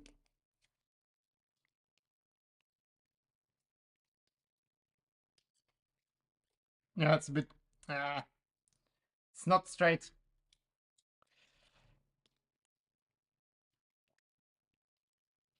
Let me quickly try to push this over a little bit.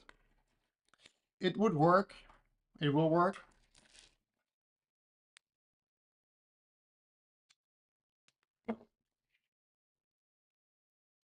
Not straight at all.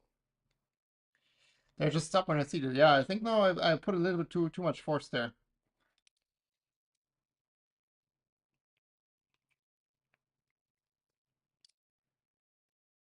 Nah, this one I screwed up. I screwed this one up. Let's switch to the backup part. Yeah, as long as you can screw the rail, it's fine. This one would work. This would work. But because I have the part anyways twice, let's just try one more time. Let's just try again.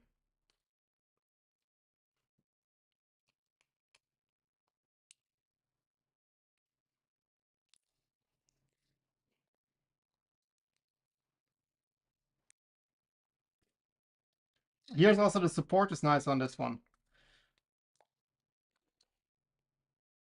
Here's like super messed up. This one is much cleaner. So let's just switch to this one, and I get one more try. Just make sure to like.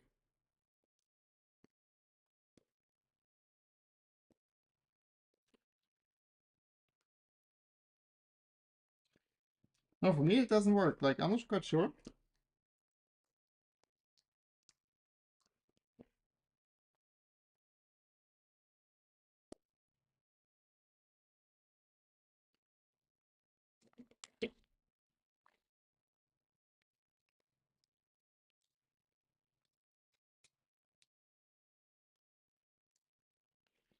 Let's see. I think this one's fine.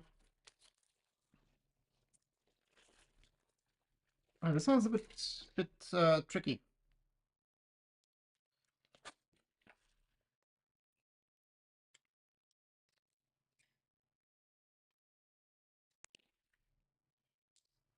Just quickly try to do it from the back.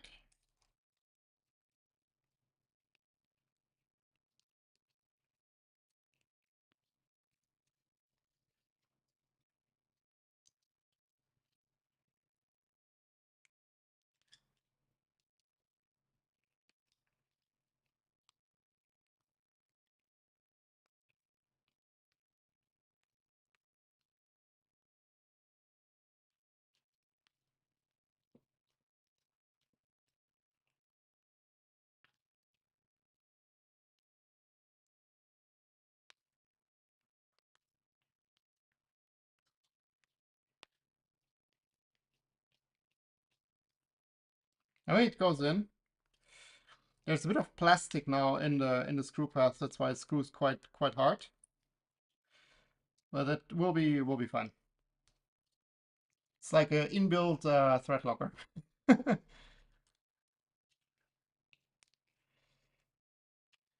It would work. Like both of these parts will work.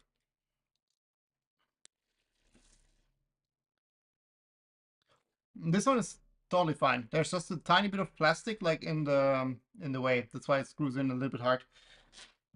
Not a huge fan of this design, to be honest. It's most likely user error, but still.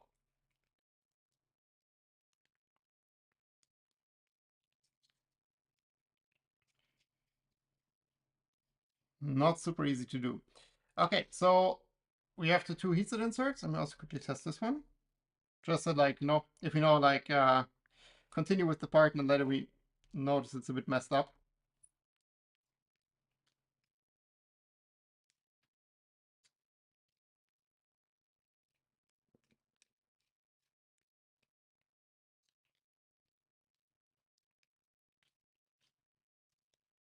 No, this one is a bit tricky. Let me quickly. Can I mess up this hard on this part?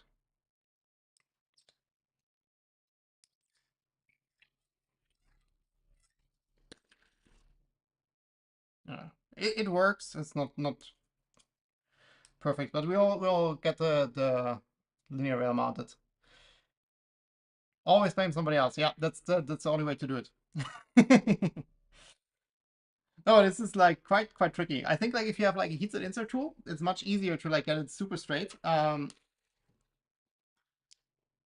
is a bit tricky. Okay, I'll skip over the M3 nut for now, unless it tends to fall out anyways. Oh yeah, here's how it should look like. But yeah, like this looks different. Like the part looks different for me. Like I don't have this extra space around.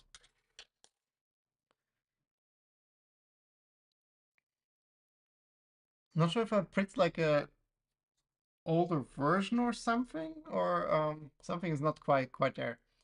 Okay, then we need M3 by 20.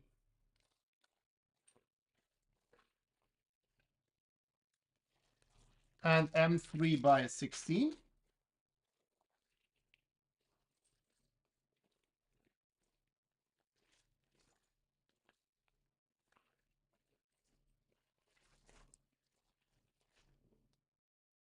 So let's start with the M3x20. Can always put a screw and heat up the screw. That's a fair point. Shall we do that? I mean, it will work.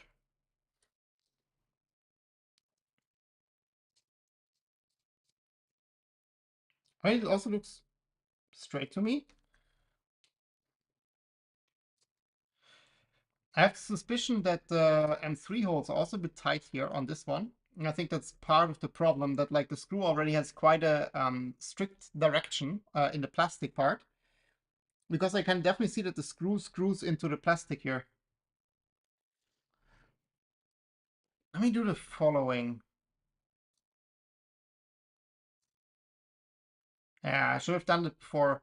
So I'm just like thinking of like using the drill to like drill out the plastic part a bit, but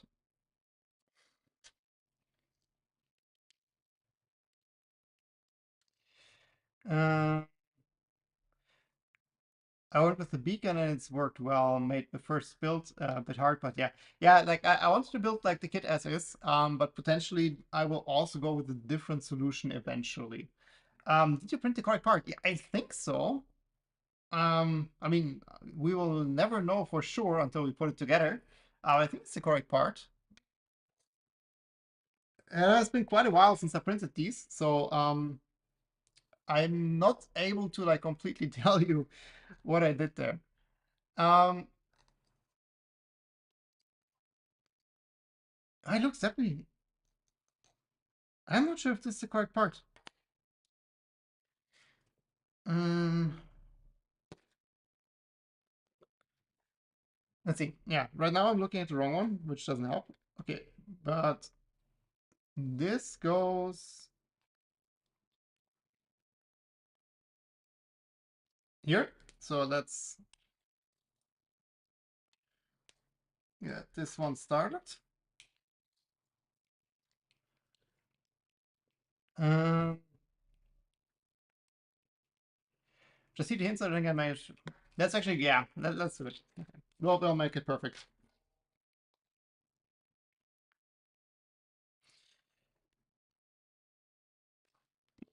We'll tweak it a bit.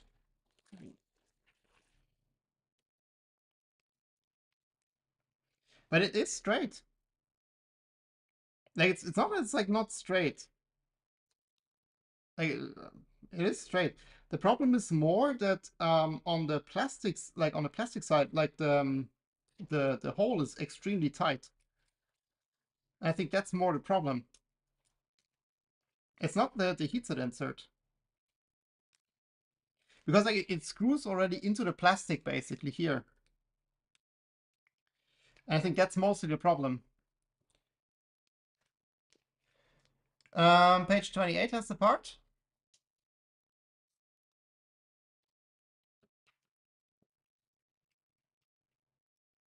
I mean the part looks all correct. Like if you look at it from this way, this is what you see in the manual. You have the little notch, you have 4 holes. You have the 2 holes for these parts, however they go in here. So that fits. It's like all the right things. It's just like it looks a little bit different here from the back.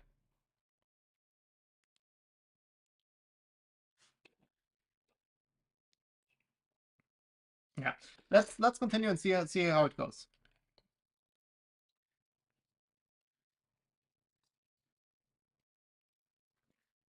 Oh, that was a screw one.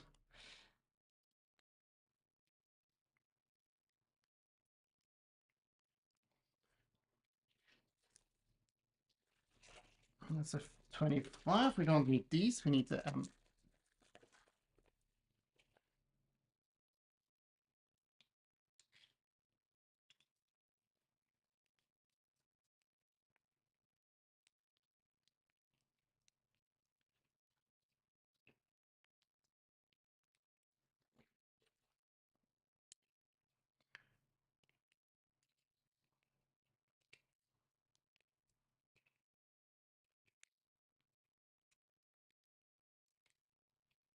quickly. get a reference, but I think these go all the way in.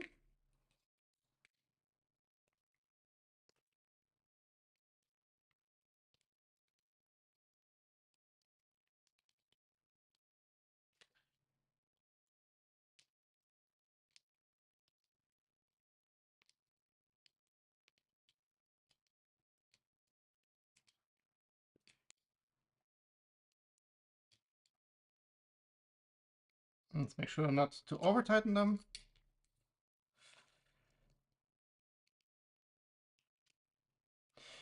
You might have printed the Tap R8, which is slightly different. I think I did.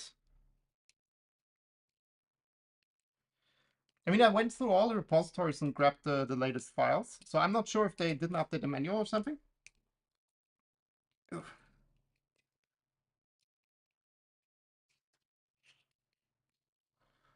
And also quickly look at the file.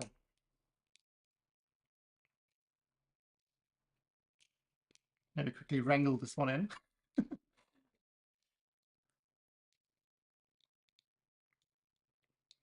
And then my hand needs some rest because this is quite tough.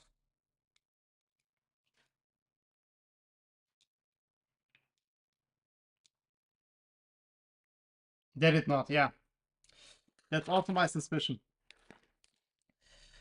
Let me quickly open Orca. And we can just take a look at what I printed.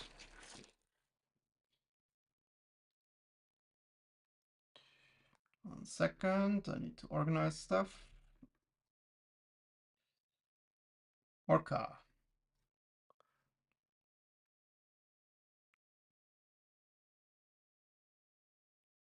Okay, it's a bit cut off for some reason, but doesn't really matter.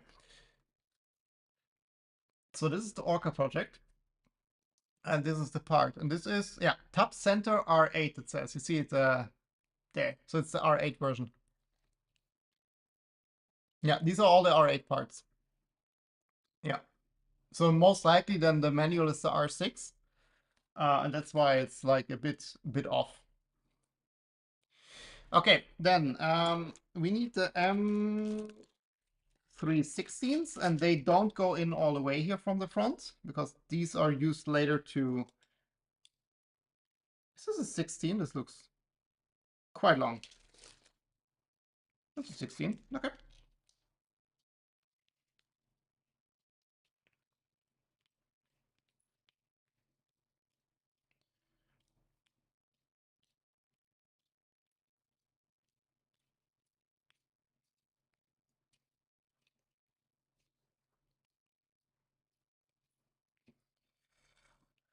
So this one should stand out like 2.5, 3 millimeter. And later, this is from the self burner, so this locks into here. So this is kind of like what we can use as a reference, how deep they need to go in. So you kind of want this to be able to slide in and out, basically.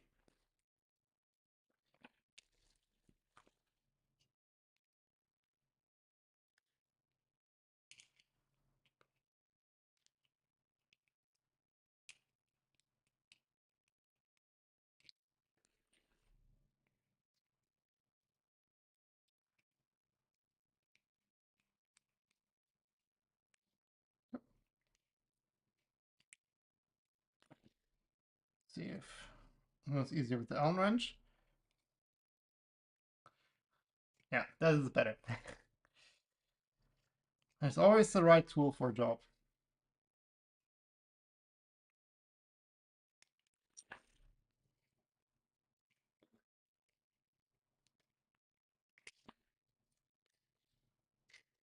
Yeah, this is good. Like it doesn't need to be tight or something. It's just like to like position the part basically. Okay, so that's the front part, I guess. And if we flip this over, exactly, this is where we want to mount the optical sensor. So this goes here on top with M38.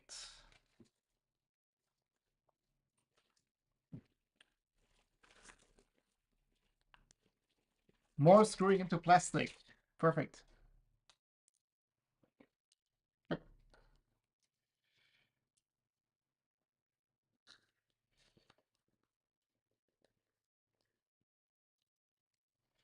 Don't forget the VAS fit writing. English is not my first language, and my phone trying to correct. Yeah, I have the same. It's quite a pain. Like if you like, I also like text a lot in English. Um, but then basically I'm also texting in German with friends. So it's like this weird mix, and sometimes the keyboard is very convinced that I'm writing in a different language than I actually are, and it's like a complete mess. Gboard is actually quite good with that. Like the Google keyboard. That's very good with handling multiple languages and then like figuring out like which language you actually use. Did we forget headset inserts here?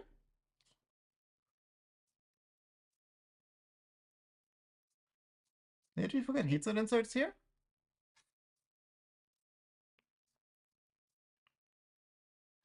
Yeah, we did. There's headset inserts from the back. But seemingly, like, I'm not sure if something is wrong with my printed files. Or like, not with the files, with like my printer profile or something. Because like, it's really, like, all the M3 holes are super tight.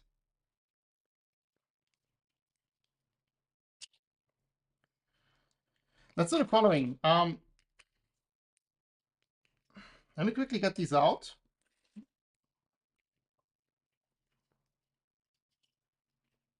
Like, this is like really tough to screw.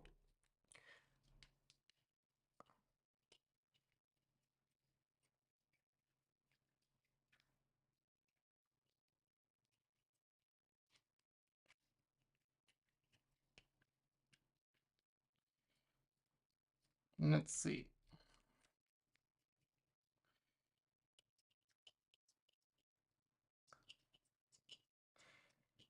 I use a mix of German, English, Dutch, really annoying when autocorrection is on. Yeah, I think especially like because the three languages are very similar in many words, like it's difficult. Like if you like I don't know, like write in very different languages, I think it's much easier for the keyboard to figure out what you're trying to do. But because like when the words are quite similar,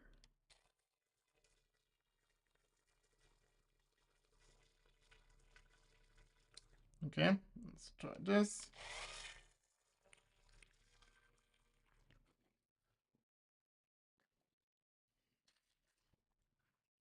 Yeah, now it's better. Let's set the heated inserts from the back that we forgot, and then I think, and that's exactly what we should have done with this part as well. I guarantee you, then the heated inserts would have been super fine.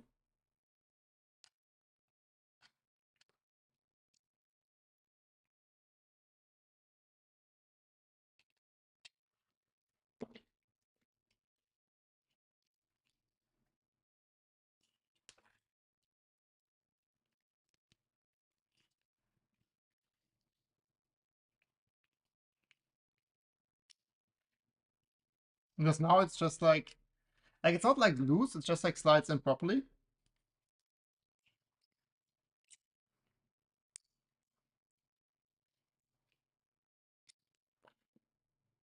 Perfect. Okay, so two heatsets here. Don't forget.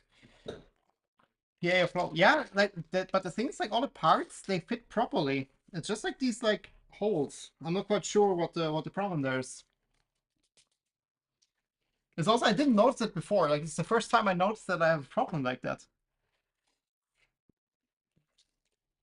It's not like I never printed Voron parts on especially on this machine. So like these are all printed on the same machine. Like all my other parts, I never had this issue. I have no clue. Yeah, no other inserts. We forgot. Okay, then we have the optical sensor. So we have this version here on the side. Nothing cable-wise yet to do because we have like a little connector here, which is very nice. Then now the interesting part. So here there are two screws. and DSI, you mentioned that you just use 2 magnets, which is fine as well, because like all the screws most likely that come with the kit, they are not magnetic. So we need M3x6, but they're all the same screws. So I do have screws we can use here, of course. Let me see, where are they?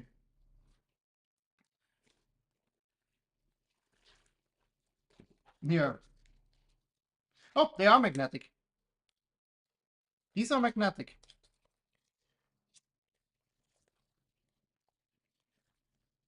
It's the M3x6 flathead. And they're magnetic. But barely.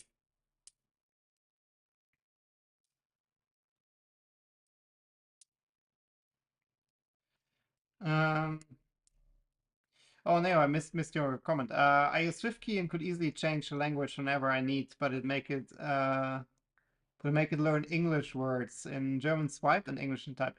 Well, the Gboard actually it just like when you start typing, it figures out immediately what you want to like which language you use, and then like it just adjusts for that language.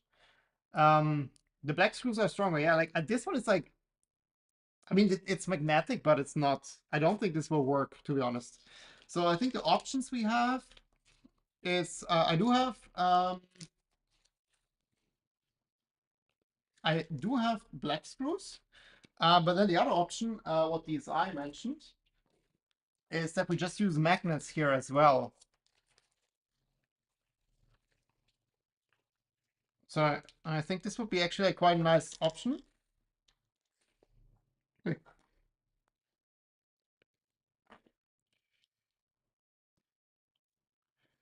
To just push in magnets here.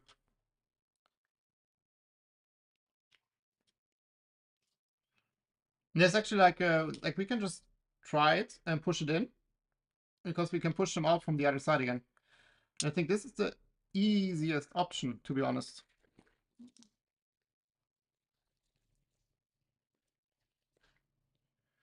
Just to check.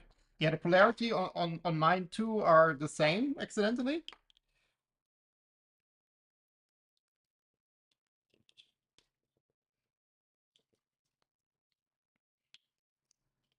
So we can really just use this.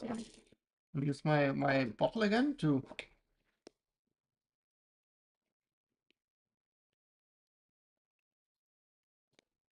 sure this is in. And this one is definitely not in. This one is nice and flush. This one not yet.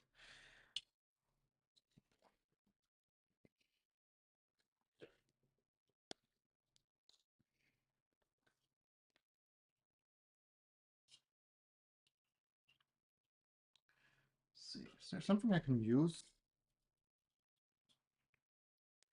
No, it's in. Now I felt it like give the last little bit. It's actually quite an interesting design. Like, um, it has these like tiny pockets left and right to just like allow the plastic to like deform a bit. And this is like a very secure fit, but it's not as like painful as if you just have a hole. Like it's sometimes very difficult to push it in. It's a very nice design. There we go.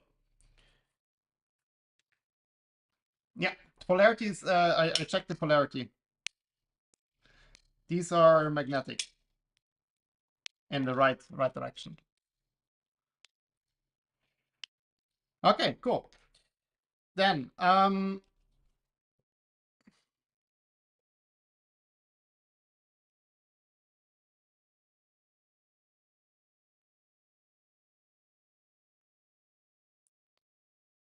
we need 3x6 on the bottom here. Let's add these. If I find them in my absolute mess. M3x6 button head.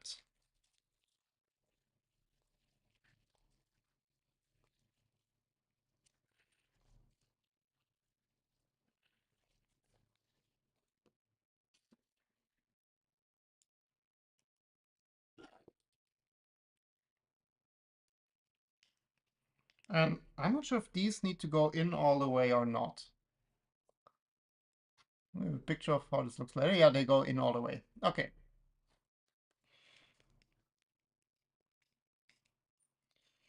If you plan to print ABS, please consider to glue them. You mean the magnets? You think we need to glue them? They seem to be in there very strong.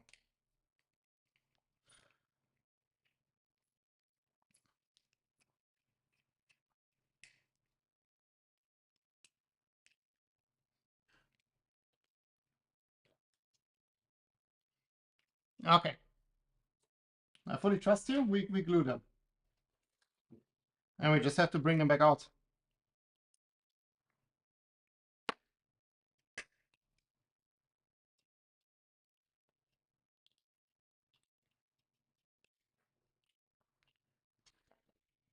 Let's glue them.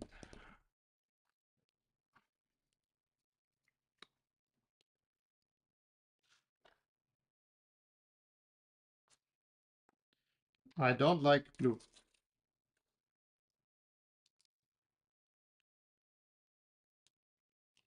Okay, now it's also very easier to insert them after they were in for one time.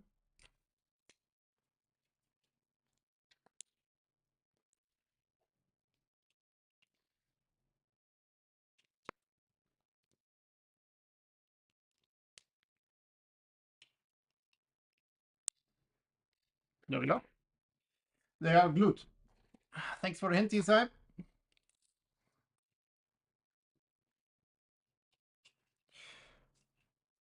Then this part is complete. We have the 2 screws on the front, the 2 magnets here.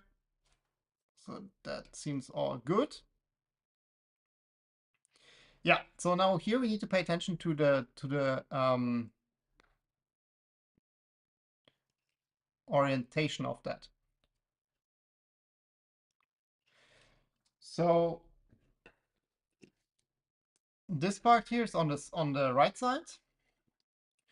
So we have 2, like this part has 2 notches and this one has 1, and the 2 notches go in here.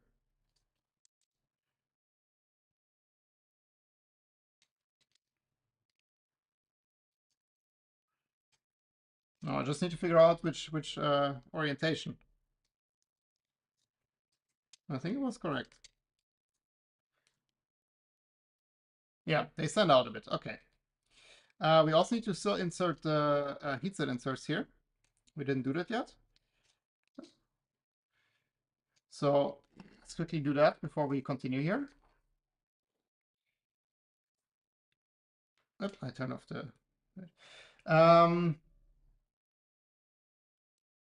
From experience. I see. Yeah, these are the only things that hold the tool. Yeah, that's correct. Otherwise, like, it can bump around freely.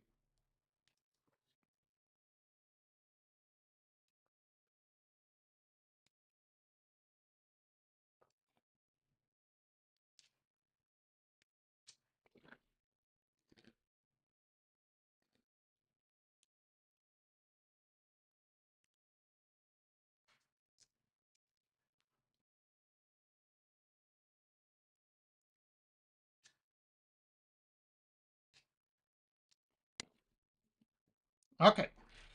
Then the 2. This one has 1 notch, so this goes here.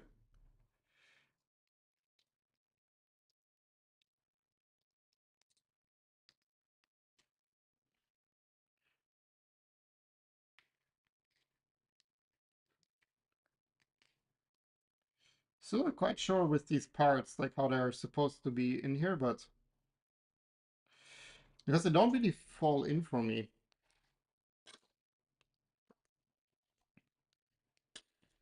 I would expect them to go in like a lot more. Oh, they do.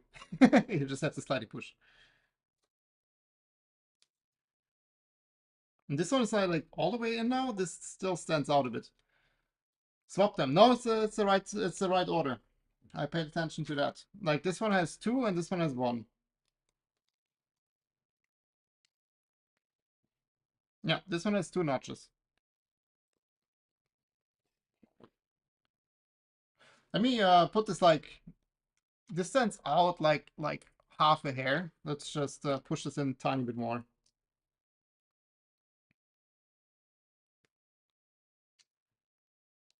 Just to make sure it doesn't get caught on something.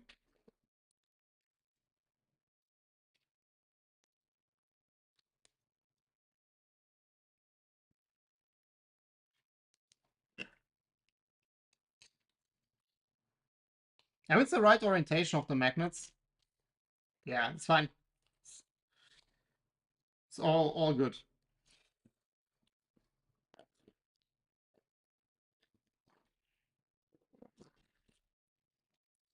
You go there, and you go there. So 2, 1.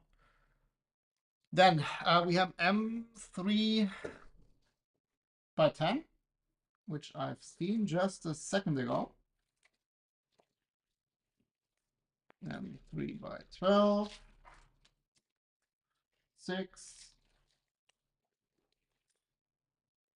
12, 10. And we need washers, which are M5.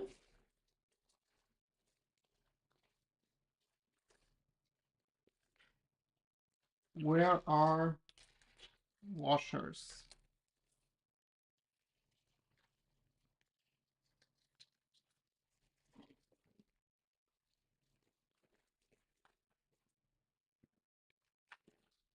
Did I lose my washers?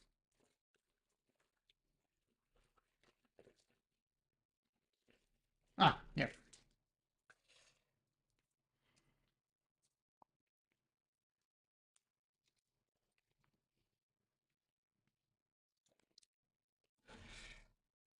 Two of these.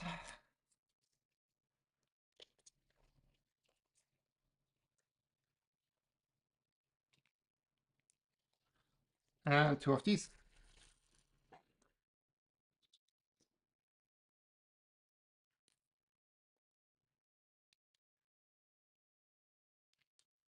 Yeah, this one sits like deeper than the other one. It's actually so deep that I can't. Like it sits deeper than the axis from the side is possible, which is funny.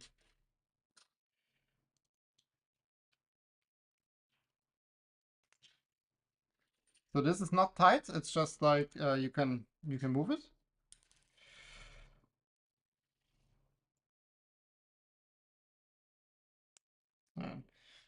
Totally burned my finger when I accidentally touched that heatset insert. It's a dangerous hobby. It's like basically on one level with rock climbing or something.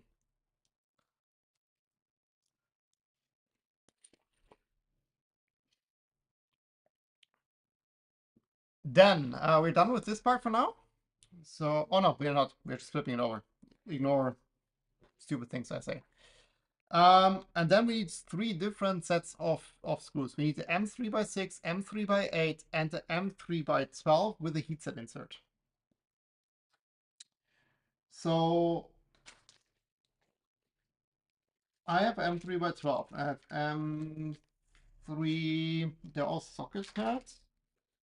M3 by 6, and I have, it's a big bag, M3 by 8. We have it all. The screw changed with the R8? No. They do change with the R8? Wait, where's the... Oh yeah, there's also the M350 we need to put in.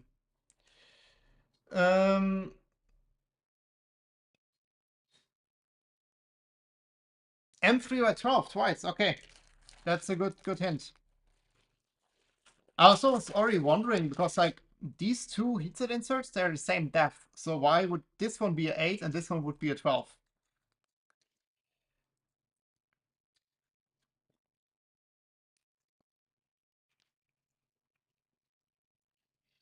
Now it's the interesting part. Will our little bit screwed up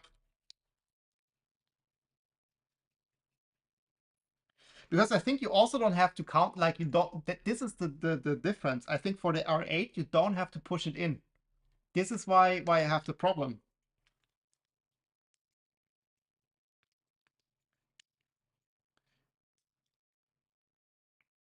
Because I think this comes far enough in.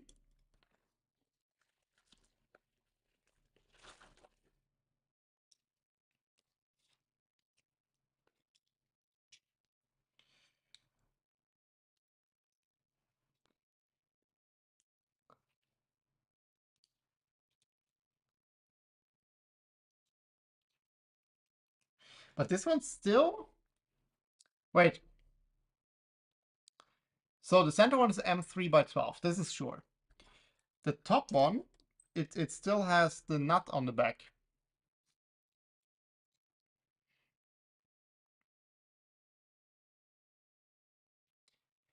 What am I missing? So it used to be 6, 8, 12.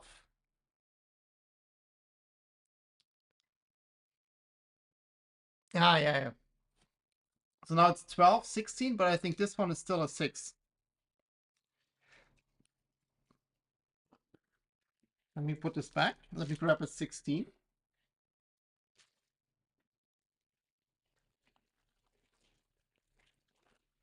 So it's a 12 in the center. It's a 16 on the bottom, together with the heatsink insert here.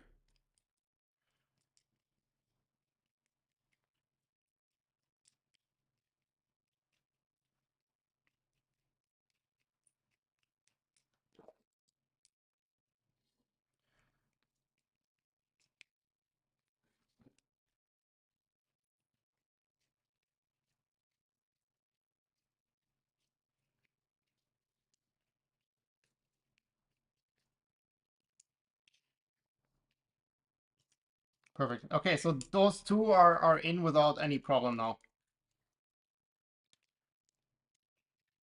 It didn't, usually when the heatsink inserts are not properly lined, you have this like squeaking sound.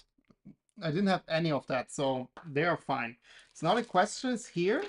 I think this is still a M3 by 6 on top. I don't think anything changed there.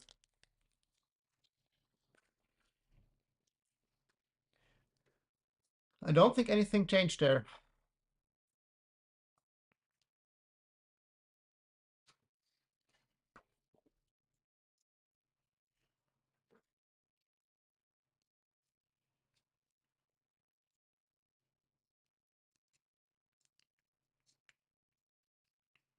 Yeah, that's still a 6. So let me put in the M3 nut. Oh, these magnets. M3 hex nuts. Where are these hiding?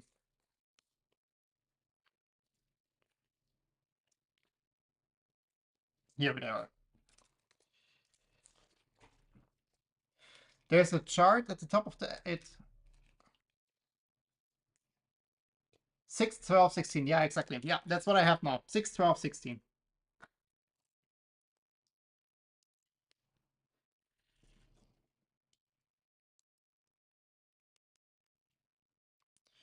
And this one is a bit tight. Let me just give this like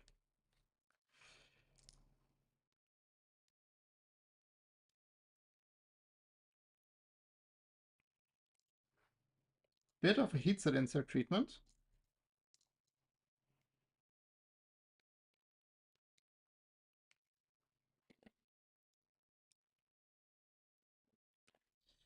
I think I need like a longer screw to quickly pull it in.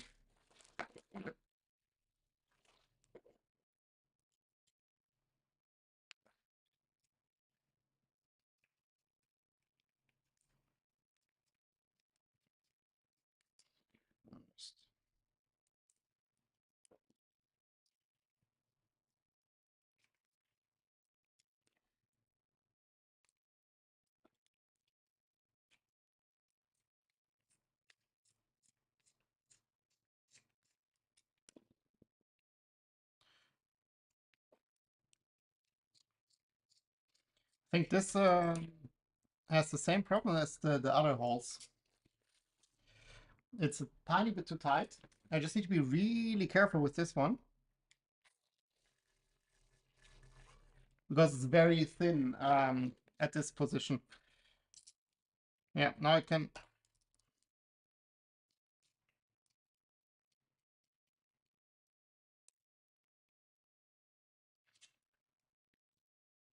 use some pliers.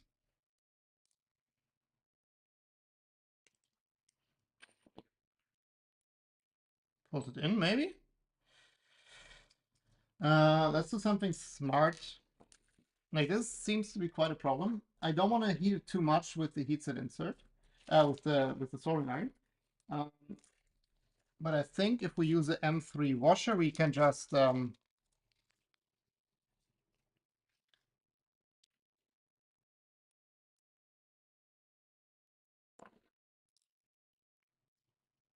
no, the washer also fits in. Ah, too bad. But with the washer, the screw shouldn't tighten up too much against the linear rail, so we can just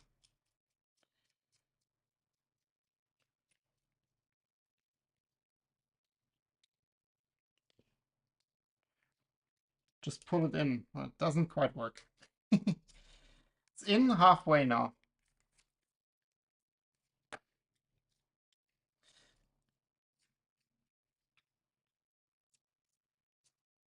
I think it's in far enough now that we can finish it off with the soldering iron.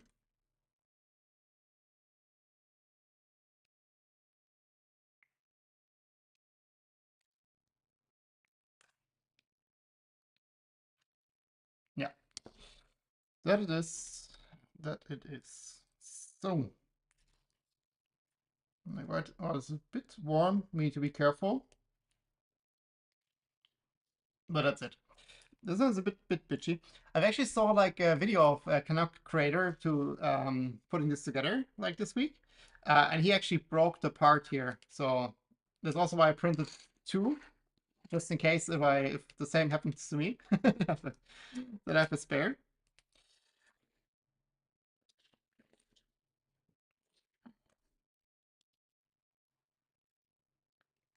Let's also tighten these on the side for now.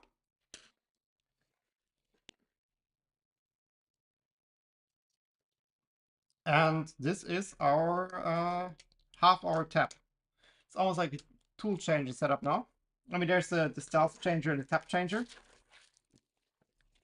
that built on this.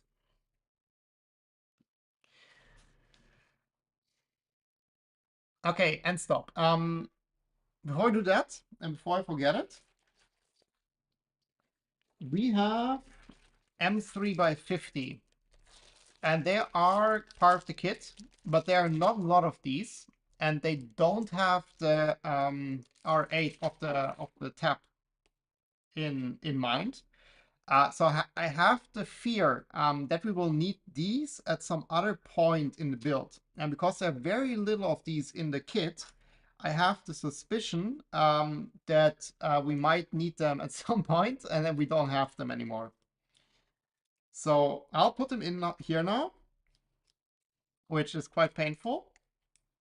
Oh, wait. I do have this here. The only problem is, as figured out in the last stream, this will work. I lost my hex bit.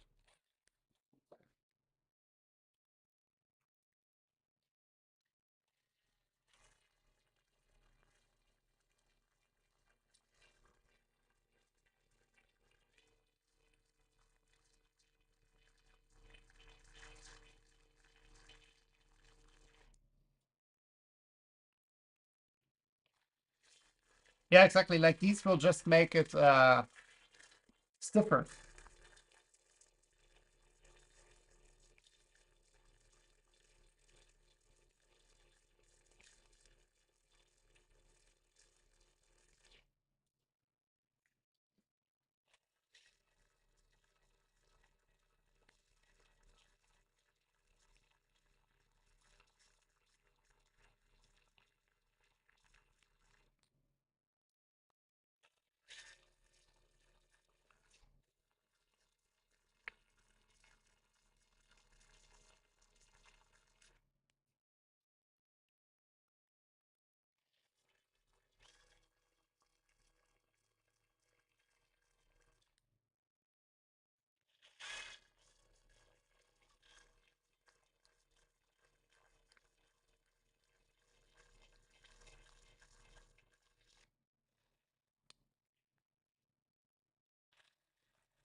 Okay, so now basically they're just going through. You actually see them like peeking out here. It was 50, right? M3 by 50 was what we needed. Because it don't go all the way up there. Where was that? Oh wait, that was in the errata. Uh, here. 350, yeah. This is what we have. So we now have 3 left. And I have the suspicion that we need more than 3. I think we need 2 for the stealth burner to mount that. So we will find out very soon.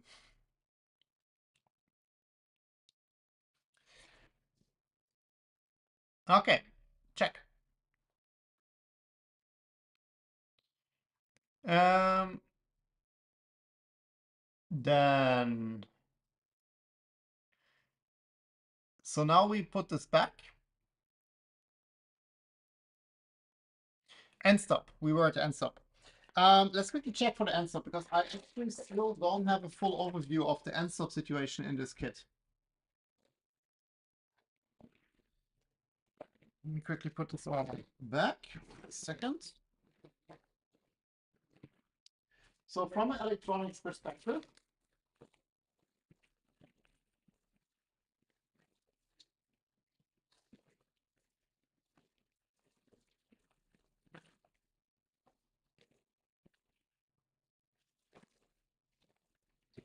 where was it?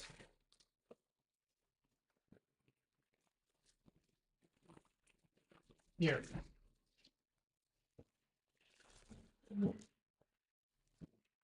The engineering is amazing, yeah. There's also like this like one section here that I jumped over, like this like little reference here. The fun fact, this part has thin voids inside blue. When the part is sliced, these produce internal rips, which strengthen the part. If your slicer closes these up, check your slicer settings for hole size compensation. So it's basically like there's like little like gaps in there that the slicer will treat it as a like inner wall basically. So you have more than the infill there. Like the infill would be 40%, and then basically with these like little voids, it just creates like the wall loops around. It's actually quite cool. Like it's really smart engineering. Okay, so this is the end stop here. Tucan end stop, it's labeled. So I think this is what we need to mount now here.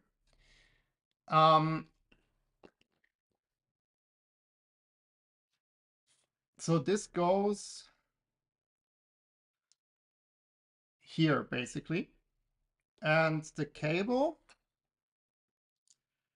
is basically like it has quite long solder connectors here. So it's basically like going like this. So it's like looped on top of each itself. Let me just see if I can bend them a bit.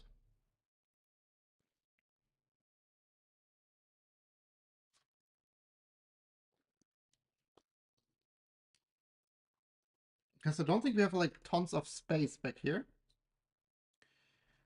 Should make this like relatively compact. And that's not referenced here, but this would be like a self-tapping M2 screw, which we have this whole back here.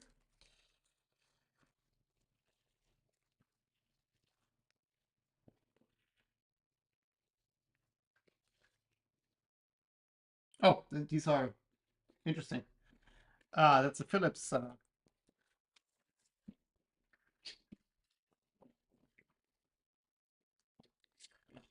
It's a little Phillips screw.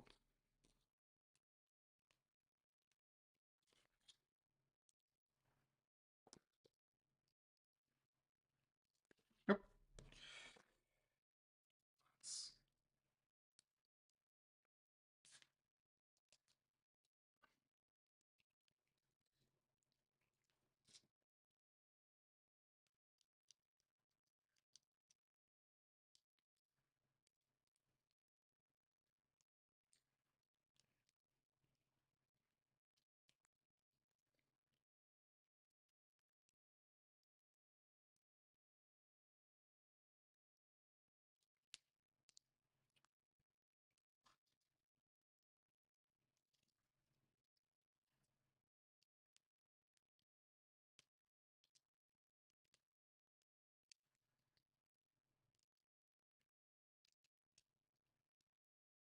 Okay.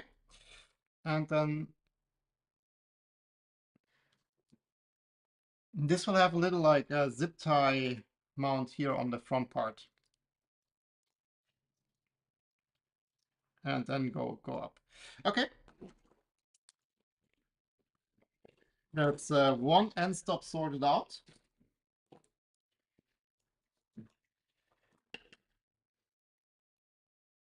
And there's technically, if you have the Hall effect, you can have a magnet here, but we don't have that. Okay, then they now basically do the belts here, which we can also do. And then after the belts, they put on the carriage onto the rail. And then they put the front on. So let's clean up here a bit because like it's quite messy. Then we can jump back to the printer.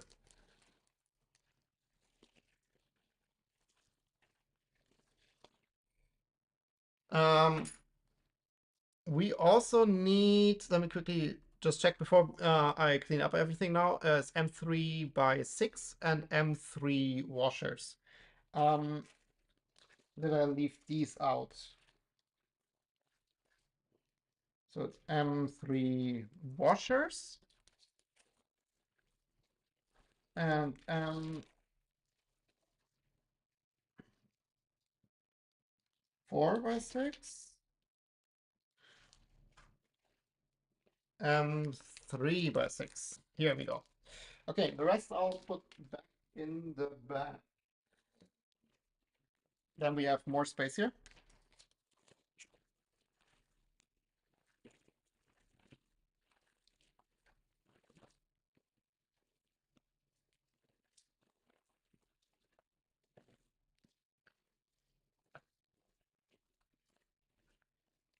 Always good to clean up a little bit in the middle.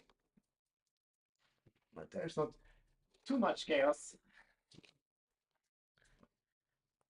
This can all go to the trash.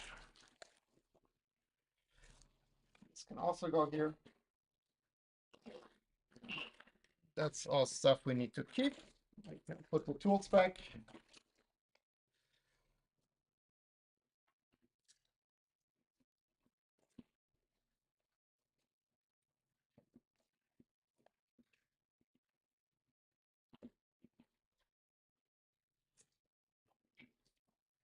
And already much more space. Okay. Let me get the printer back. So let me check how we can work here best. I think if I have this relatively high up, I have this like wheel set up here for like my camera arm. And I tightened them a little bit because like, it was sagging quite a bit. And now like it's like not smooth at all anymore. So I have like massive flats there. That's something to check. Cool. Okay, so we basically can mount this part now here to the carriage. Which I could have left the screws out. Do they specify what kind of screws we should use there?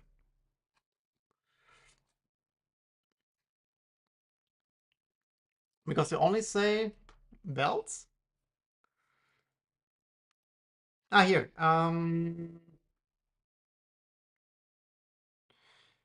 M3x6, so it's the same. Lucky me.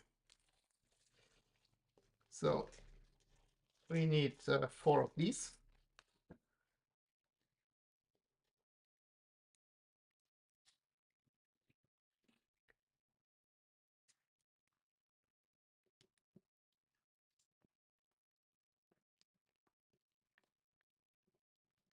And then the question is, should we use thread locker here? Because I think we should add a little dab of thread locker there, most likely. Let's check that's the top menu. Here. If we consult the main manual, do they specify something here?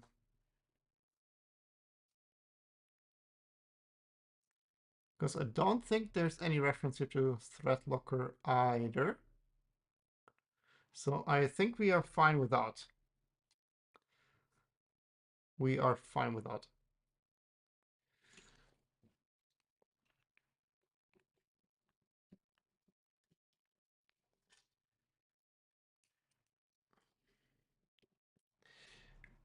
Maybe C4DSI, did you add a thread locker here on this step for the toolhead mount?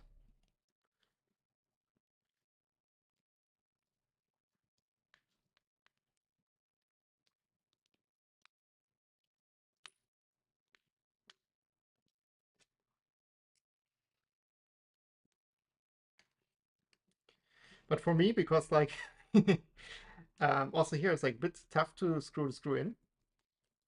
I don't think this will come loose. I assume there's a little bit of like screwing into the plastic again, which will like act as a natural thread locker. Oh wait, we also have a much easier time if we put the belts first before we screw that down. So let me quickly undo that. It will be much easier to first have the belts in and then screw that down.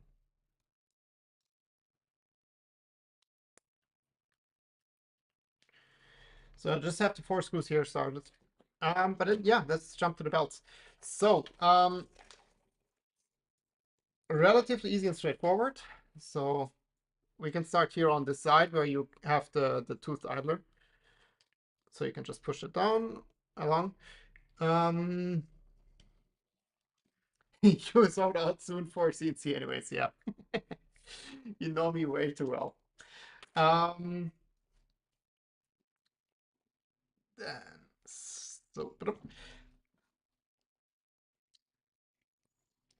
so it's very easy here. So you see just like where the teeth should go. Then we push it in on the side on the idler.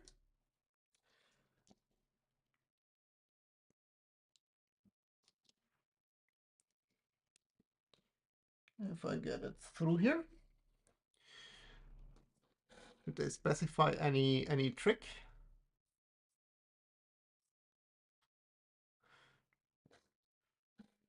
Not really. So that's a bit of pain. I think I'm on the I'm on the wrong hole. That's why. Let me grab some tweezers to pull that through.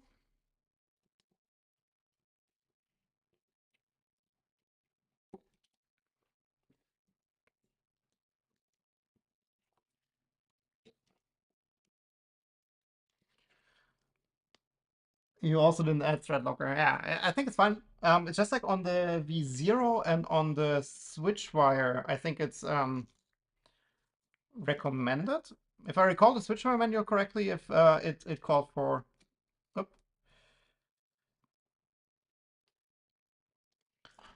Let me remove this the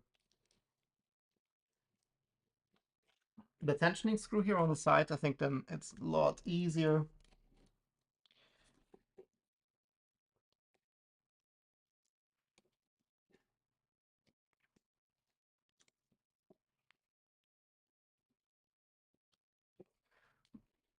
I think I'm also not using the best tool. Let's try with a Allen wrench to exactly pull this out here.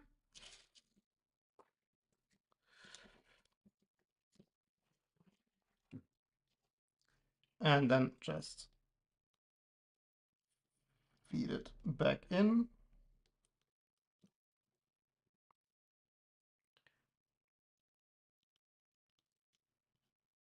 Here we go.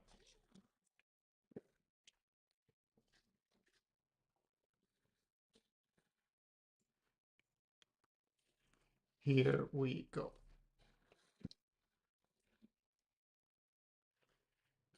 This is now right.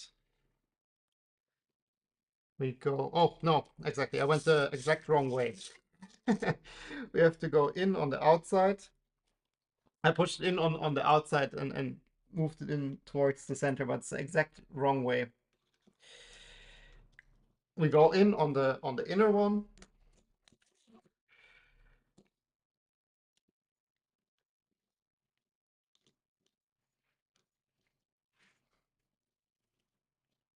And then we have to go around there. I'm not sure if there's like a trick to do this easier.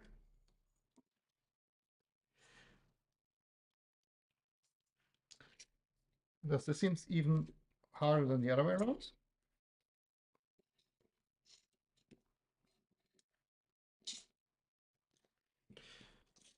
There we go. And then this goes straight through.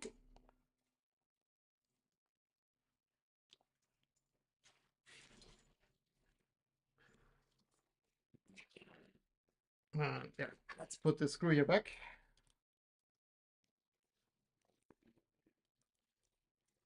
That's later the tension our belt. So I'm just making sure it's like all the way loose. Then we go to the back.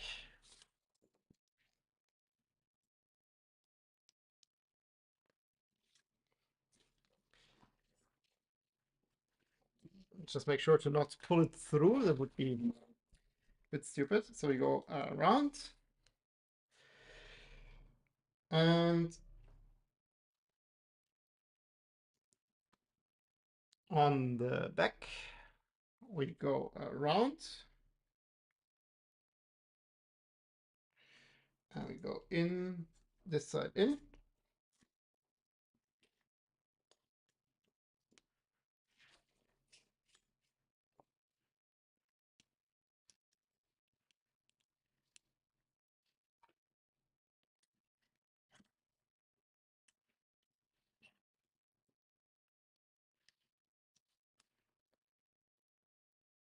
Try to bend it a bit.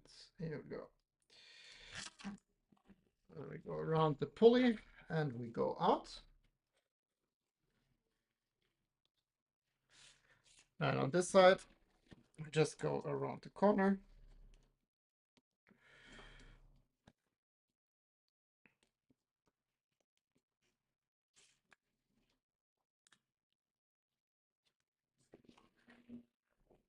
And then into the XY joint.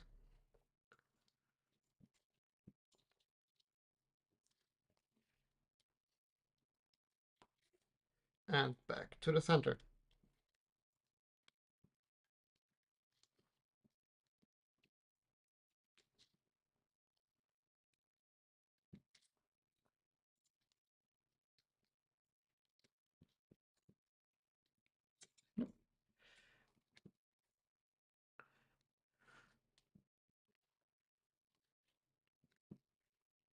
This doesn't want to go on to.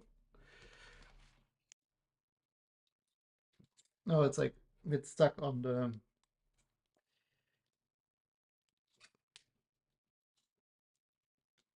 Okay, let me quickly try to do this again. So it's a bit stuck on the middle of the extrusion. It doesn't want to go down at all. Here we go. Okay. Then this is one belt run. Just so we don't lose that, let's quickly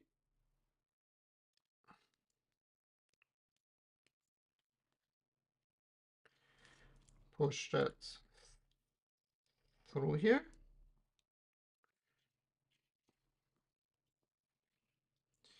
And here.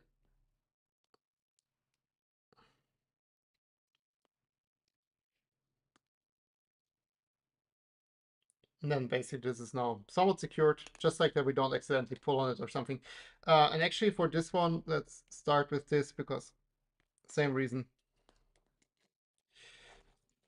Okay, then this was A, I guess. No, it was the B motor.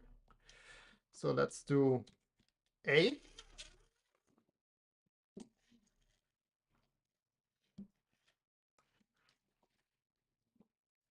which is the same, but mirrored and one level up.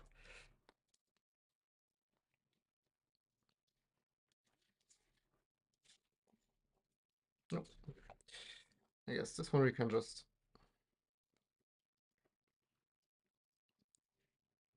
put from the top.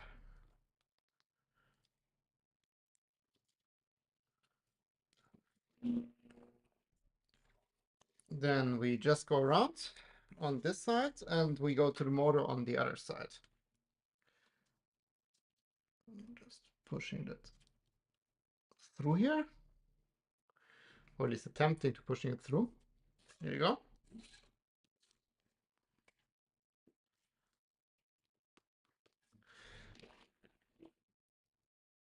Then here we go into the motor.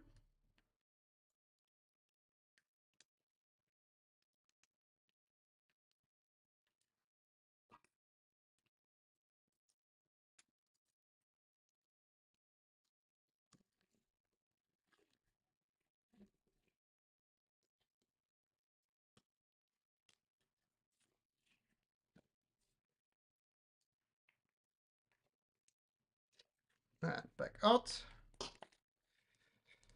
Around the corner.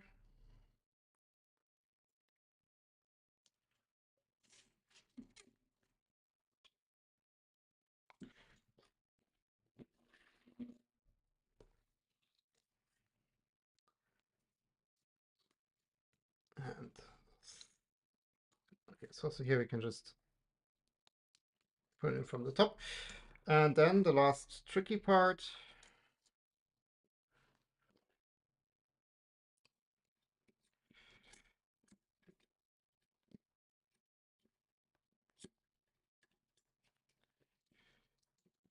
Also here, let's quickly remove the tensioner screw.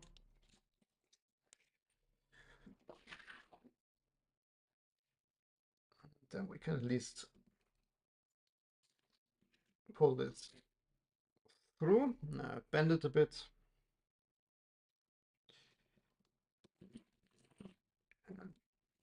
Pull it out.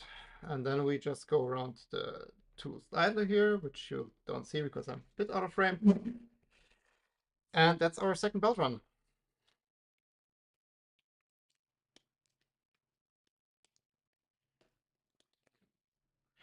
So let's make sure that the belt length is the same in both loops. So that would mean that because we checked in the beginning that the belts are the same length.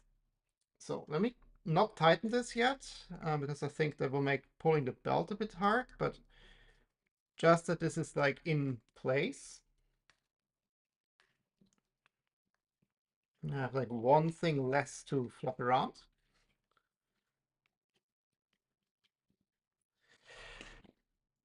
So we should make sure that these are the same length on each side.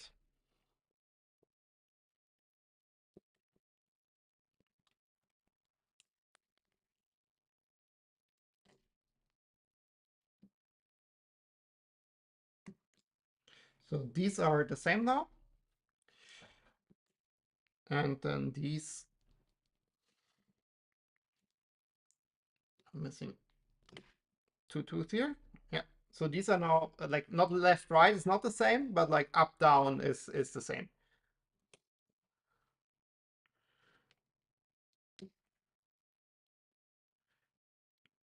And that's a good opportunity to quickly check that everything is in order. So we just need to check that everywhere where the belt goes around like an idler, it's actually in the idler. And also a good reminder here, we need to have the screw back in. And these two, left and right, the tensioner parts, they're all the way at the back. So there's no tension added from the tensioners. So later when we then want to like tension the belts properly, we have the most amount of like play or like headroom for adjusting the tension. Okay, this looks all good. Also here on the back, like the belts are all on the except here. That was not where it was supposed to be. Also take a quick look. That's something to adjust in a second. But basically, when looking at the, let me see if I can show that.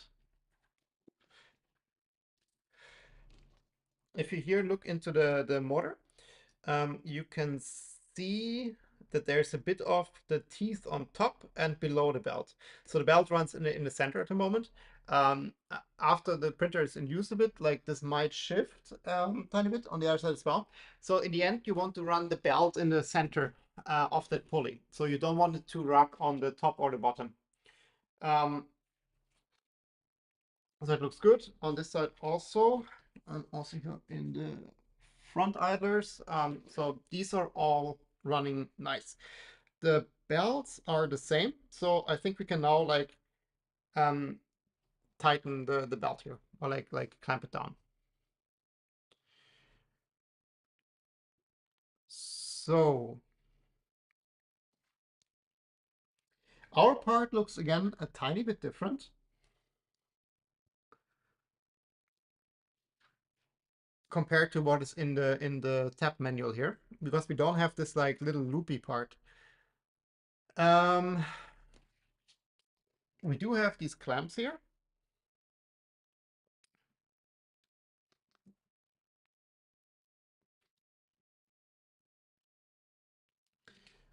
But now I wonder whether we should add something behind there.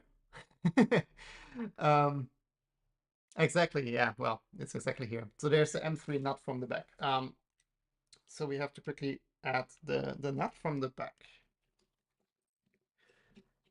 And then it's just the printed part.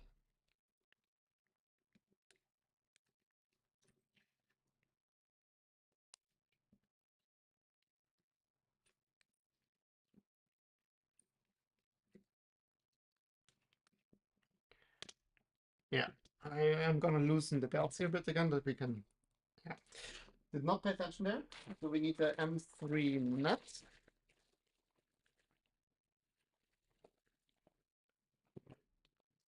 Quickly.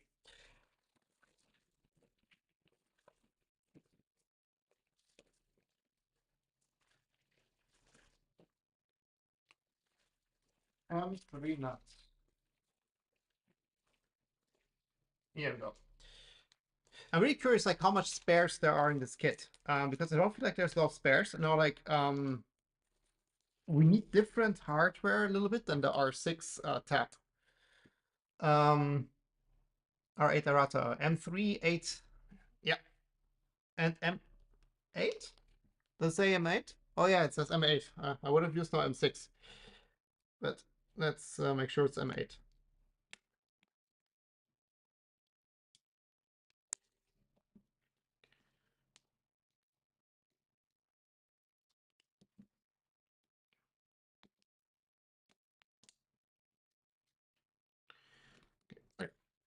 I definitely have to pull out quite a bit of belt here. Otherwise, this will not go in. Let me also do the following. Let's just use like a long M3 screw. Push that through. Drop the nut again.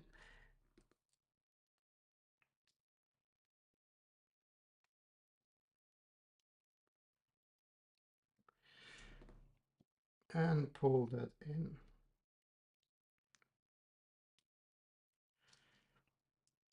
Yeah, let me quickly. Just to make my life easy, I quickly remove the belts on the side. So also this seems to be like a super tight M3 fit, same as in the center. Same as in the center.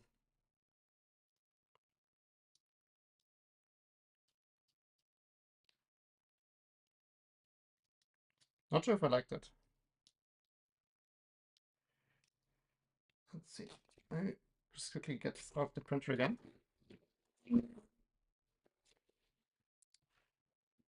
Um,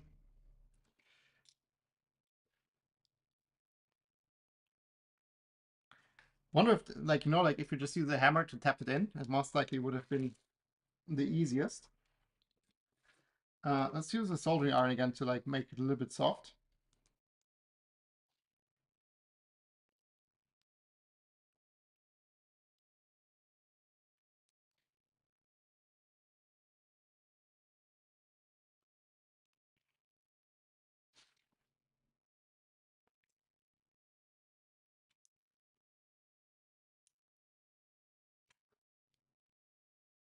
Be a bit careful because it's like very thin plastic here from the front.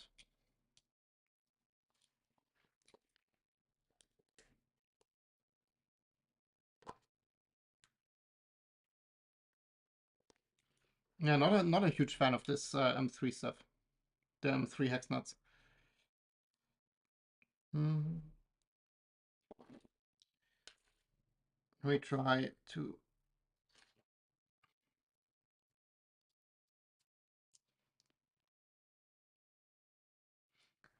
It's really, really tight. Hey.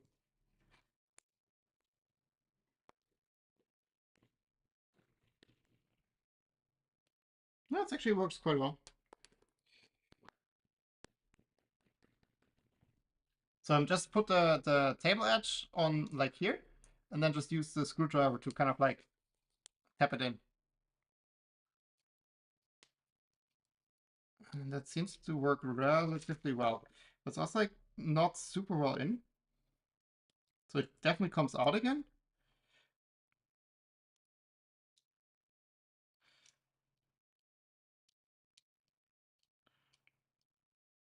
Well, no, yeah. I think this is sitting in fine enough. I really wonder if like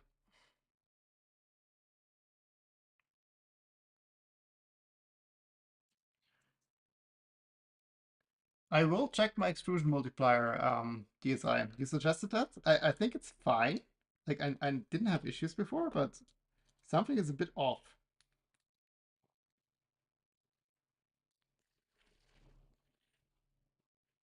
Because I really struggle with these like insertion parts.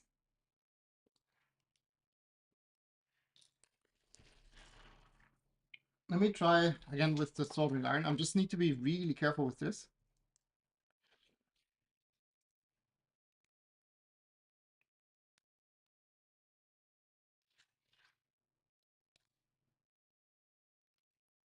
I think I'll just leave it at that, and then basically we can just screw it in from the front, and I will like pull a bit anyways.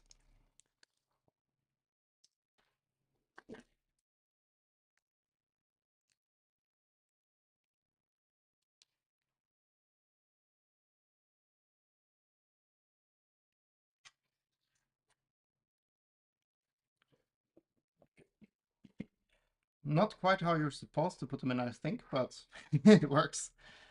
Then we need the M3 by 8. I have only the M3 by 6s here.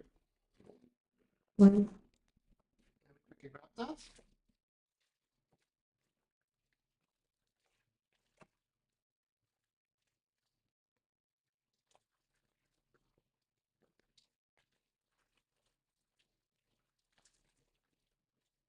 I have M3 by 4, M3 by 6, M3 by 8, 10, and M3 by 8.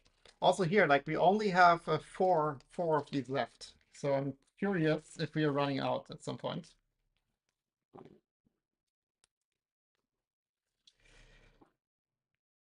Okay, let's put the bells back in.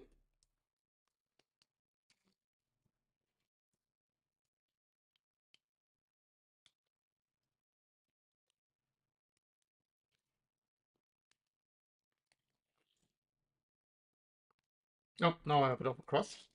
That's good. Do I have it over cross?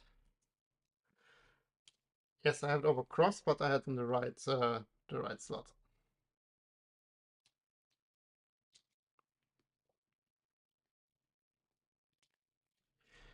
Okay, I think we had something like this lengthwise here. So let's make sure it's the same.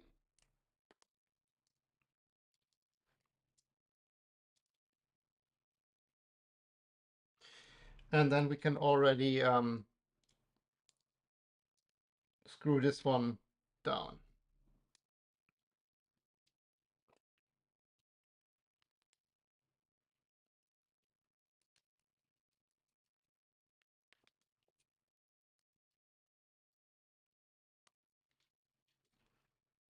And this side is done. And then we can also, oh shit. Now I have it upside down. Yeah, these I am upside down. I noticed as well. Well, let's try this again.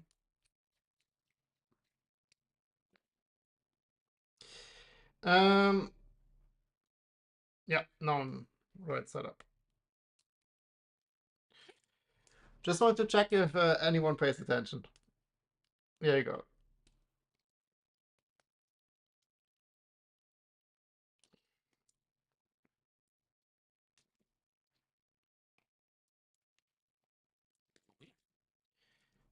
Let's do it not quite as long.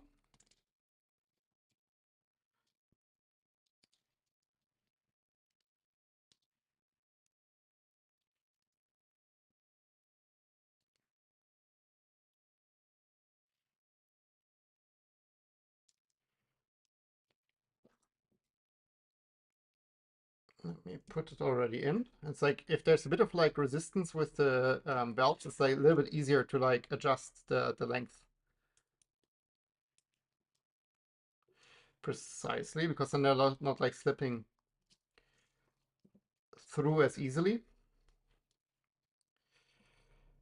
I think here we need one more on top. And this looks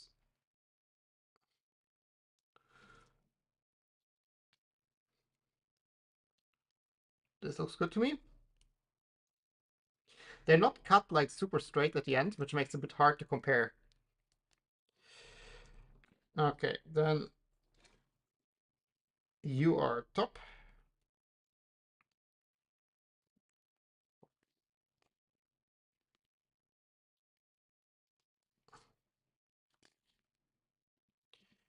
Then now we can put this onto the block.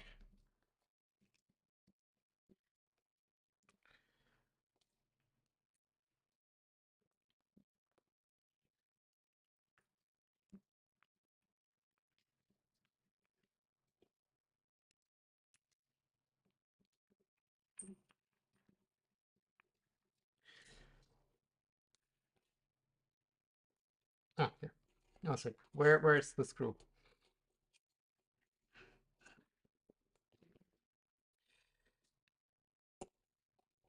Hiding in the extrusion. Yep.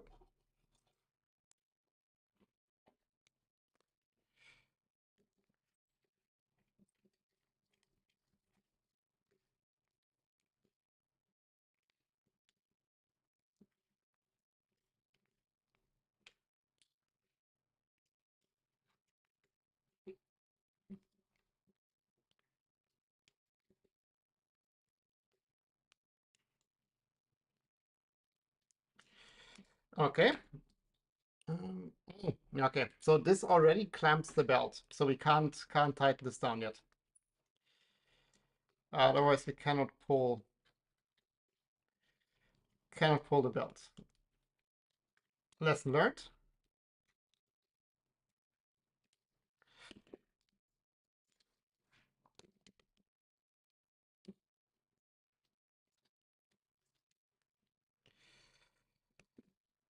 Hi there, Jonas. Welcome. See, it's always good to tighten it already quite a bit. I think now I can't really pull belt anymore. So it still needs one on the bottom.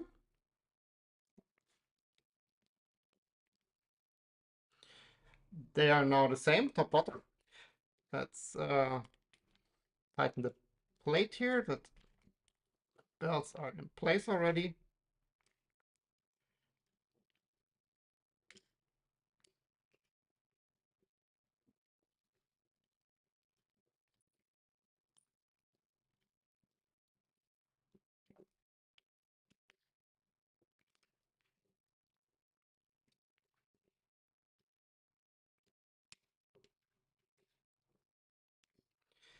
And then there is just that little piece here to hold everything super secure in place. Like, to be honest, like, the belts are already quite well clamped between the block and that bracket. So I'm not quite sure if you really need these.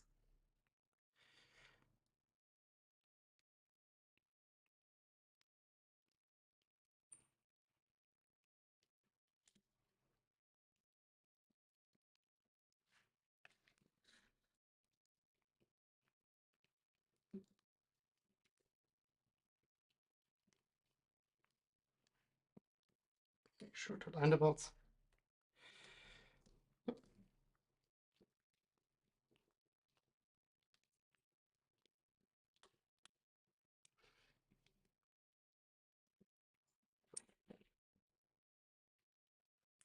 Not sure if that's really in.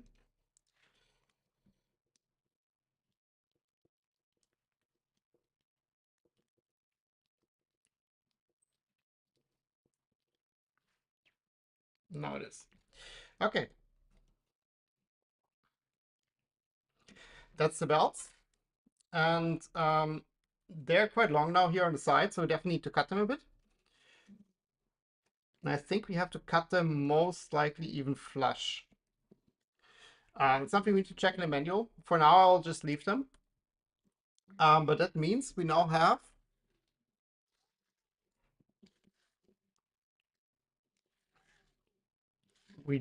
a working Core XY motion system. Like, the belts definitely need some tensioning. But that's basically what we can do with the tensioners here on the front. But I will leave that to when we actually want to start printing with this machine.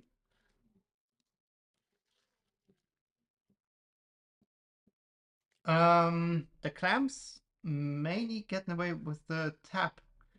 You mean these clamps here? Or you mean the belts? The belts for sure need trimming. Like, I'm just not quite sure yet where, like, how much. So I'll leave them for now. But yeah, they definitely need trimming.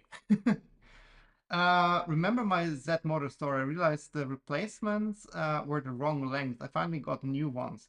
So I tried to get a big makeover with Vitality CNC parts. Also box turn for almost done. Oh, nice.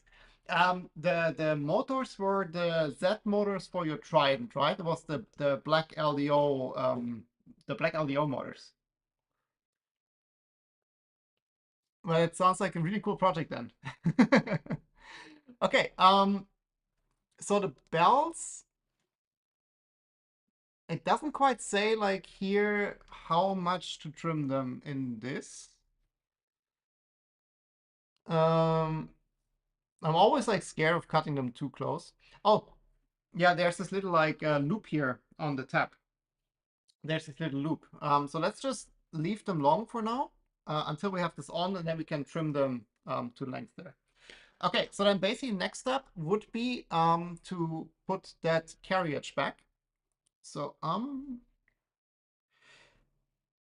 okay, now I see why DSI wanted me to use the printed part. So this one basically, it doesn't allow you to go far enough back. If I show this quickly.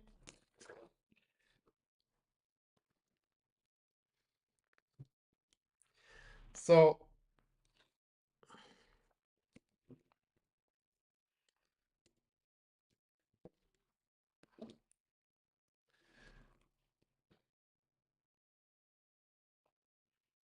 so basically, if you align this here, like the rails of this carriage piece here, and the rail here doesn't align, so you can't slide it over. So you need to have this Voron part, the printed one. And you see here, there's a bit of the black part standing out, and here it's not. So DSI, yeah, you were right. You can't use the one that is provided.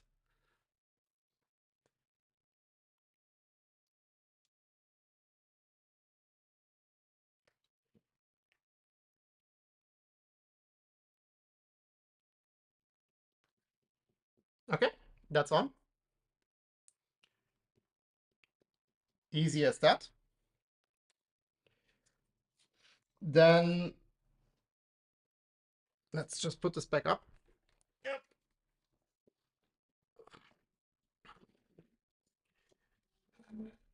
Maybe I can just keep working here.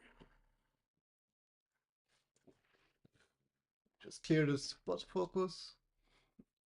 Okay, so then the carriage is on. And then the next part is to put this to the front. And they use 3x6 button head and the washers. We already had them put out.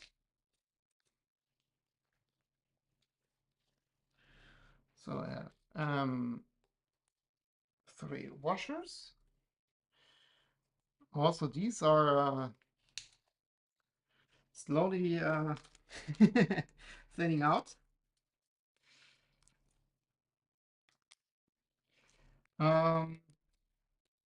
Yeah, exactly. I disabled the whole printer and then realized to send sent me 300mm mortars.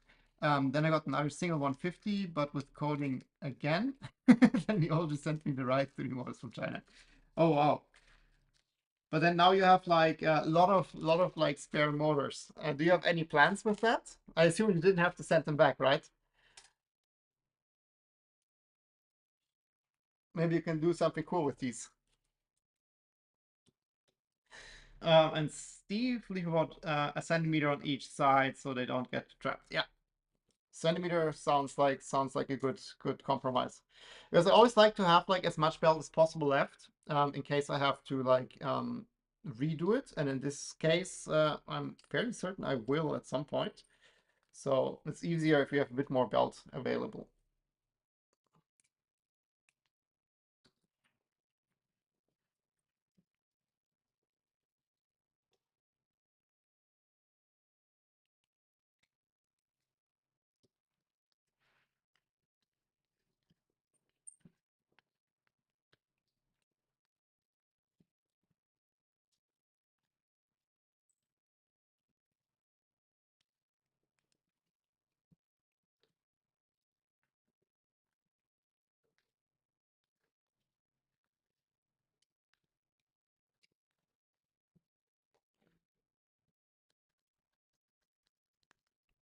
We have a tap motion.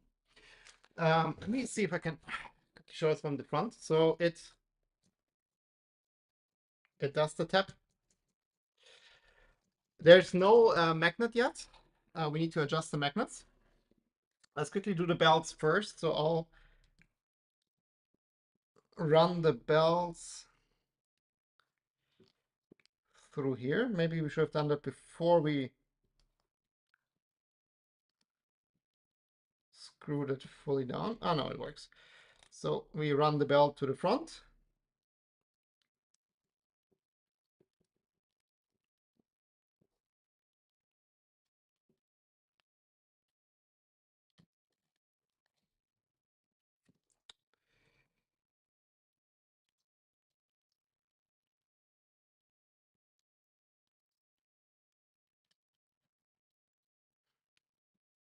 This side is a bit short, it's already a bit annoying.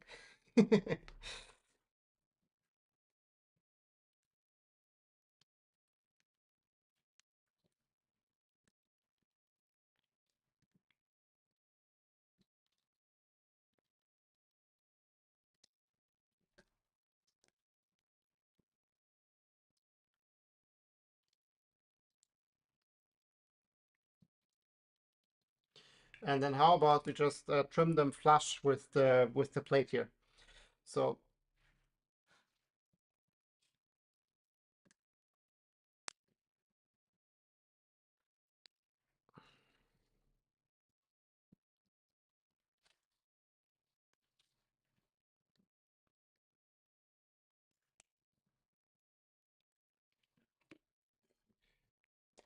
that's how much extra belt they give us. Not a lot, but fair enough. Okay, then let's check the magnets. I have all the motors now. Probably gonna build some printer with the 300mm ones at some point, but I don't have any space left. Yeah, that's actually a problem I also have. Like, I have like two compartments down there with like right now 4 printers. Um, and then this one, and this one will live back here where the box is. And the smaller ones are all under the countertop there. Um, but I also want to build a smaller printer. There's actually like maybe you can do something like Ravenkeeper, who's also in the stream sometimes. By the way, there's a link in the description for Discord. What Ravenkeeper is doing, he's building a switch wire with a 120mm bed, like the V0 bed, that uses the full-sized switch wire components. It's like super hilarious. If you have the motors for the Trident, maybe you can do like you can build like a salad fork, but with the Trident parts basically. It would be like a small cool printer. It looks hilarious with like it's like super out of proportion because like the like Ravenkeeper also uses that the normal stealth burner on like a 120 bed. Like it looks super hilarious. It's actually a really cool project. But in general, I need a new place before I build any more printers. You can also start stacking them. That's a tip I got at some point. Stack your printers. I think a lot of people are waiting for the Bontech IDEX. Put a stop to me doing a tool changer. Well, I will do a tool changer. But yeah, it looks pretty cool. Okay, so technically if I lose the screw here, yeah, I just loosen the screw here on the side and the magnet snapped in place, and then I can like tighten the screw now again. So the magnet is now exactly where it needs to be. So also here, maybe I can show that quickly.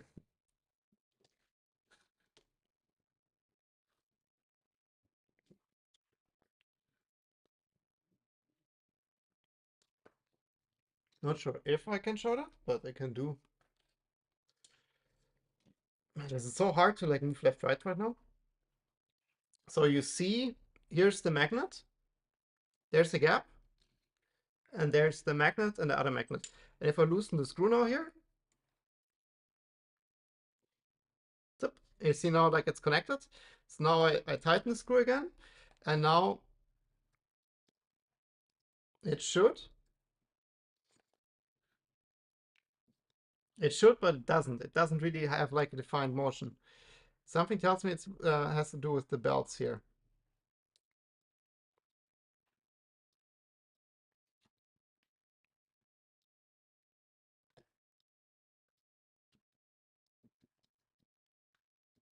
It doesn't quite snap on the bottom. Like I would expect it to have a bit more.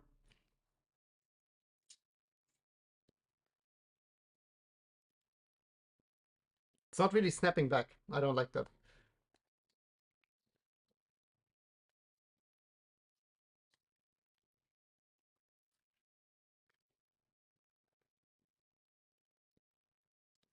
Nah. Very quickly, I will regret pulling the belts out here, but I just want to see if it has to do with the belts.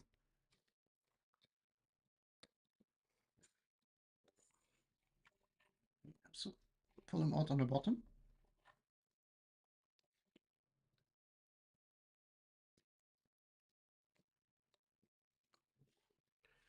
If I can pull them out on the bottom.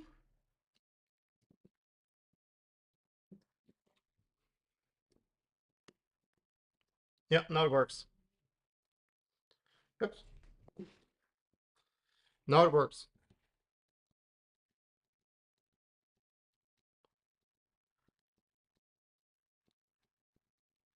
Don't put the belts through there. Yeah, see if I have the same. I have the same. Like the belts, like make the motion not nice. No, it's like a nice motion.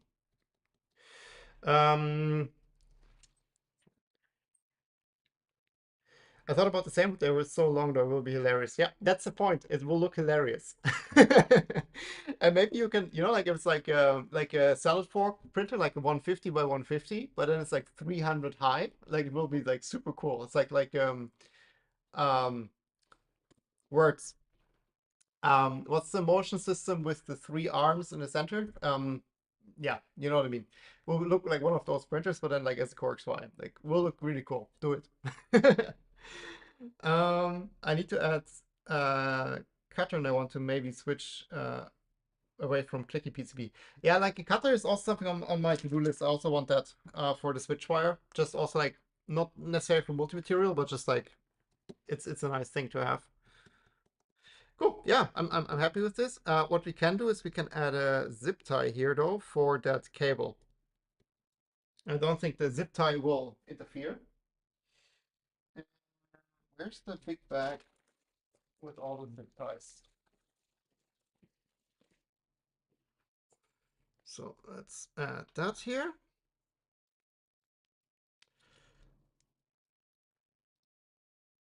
Oh, that will be challenging. Let's try the other way.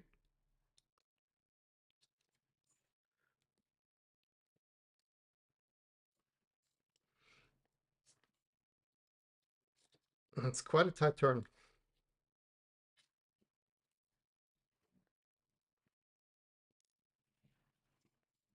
Let's make sure that there's a bit of like a loop here on the bottom, that it doesn't interfere with our precious motion.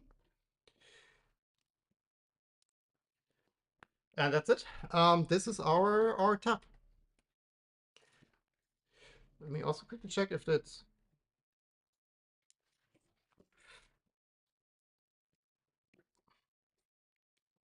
It clicks, but like it the zip tie.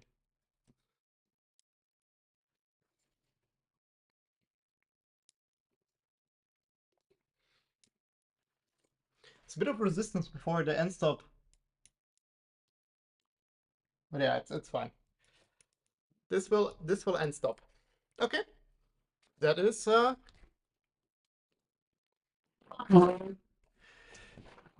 that is pretty cool. So I'm still like not 100% happy with like the back forth situation. Like I still feel like it's spinning a bit. And also like now it's like way too loose here on the gantry side. So that definitely is a no-go. So that's something I'll most likely have to play around a bit. Um, because like as it's now, like it's just like this will print horrible. Um, so this definitely needs to be a little bit tighter here. But then we had a binding issue. So that's something we can also like postpone technically, like until we really start printing, to figure this out. Like it's pretty much squared up.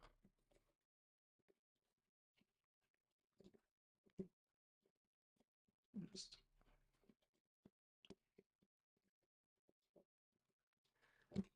tighten that here.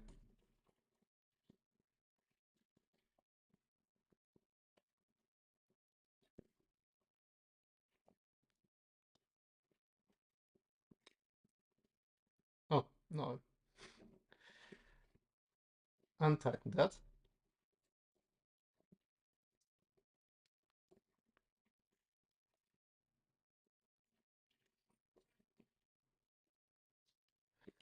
I think if I have it too tight. No, it's actually fine. There's still a bit of play. Yeah, something to play around a bit. But I'm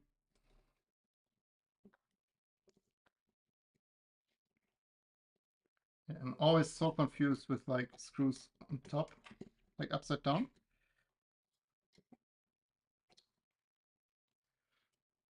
And this one is also a bit.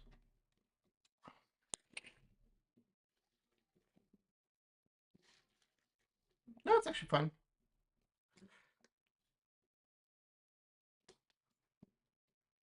Although it's like still quite loose here in front. Let me see. Let's move this quickly up.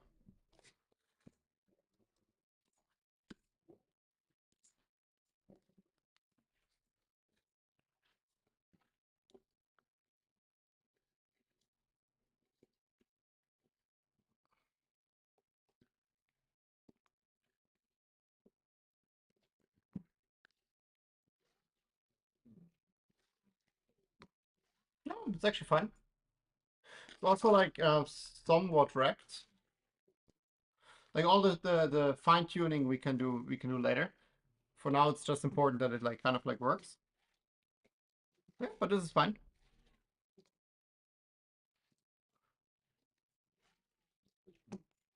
Like there's no like binding happening, so that's good. Um, Sun Delta, yeah, Delta printer. Thank you. Sometimes I just forget words.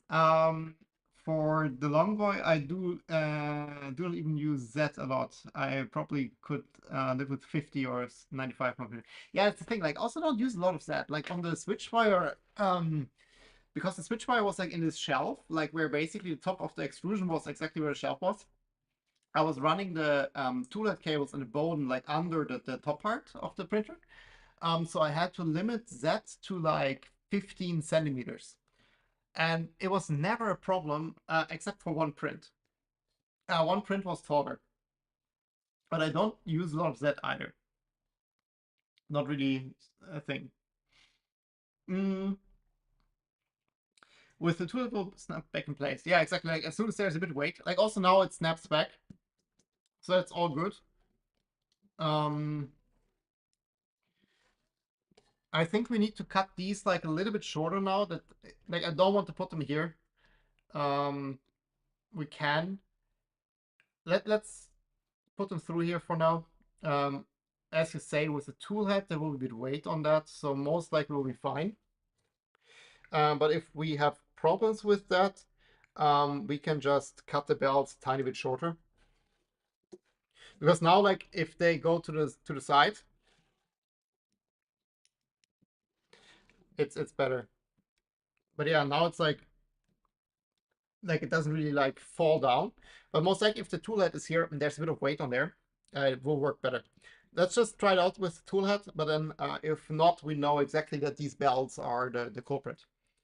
So probably we'll do a Philomatrix thing they recommend for Box Turtle, and then some Scan Probe or maybe the Ravo one. A Ravo one I could just add to my existing non-can or USB toollet. Yeah, the things like with the Ravo, like I have it on the V0 now, and it works great. Like once you figure it out, it works. It works.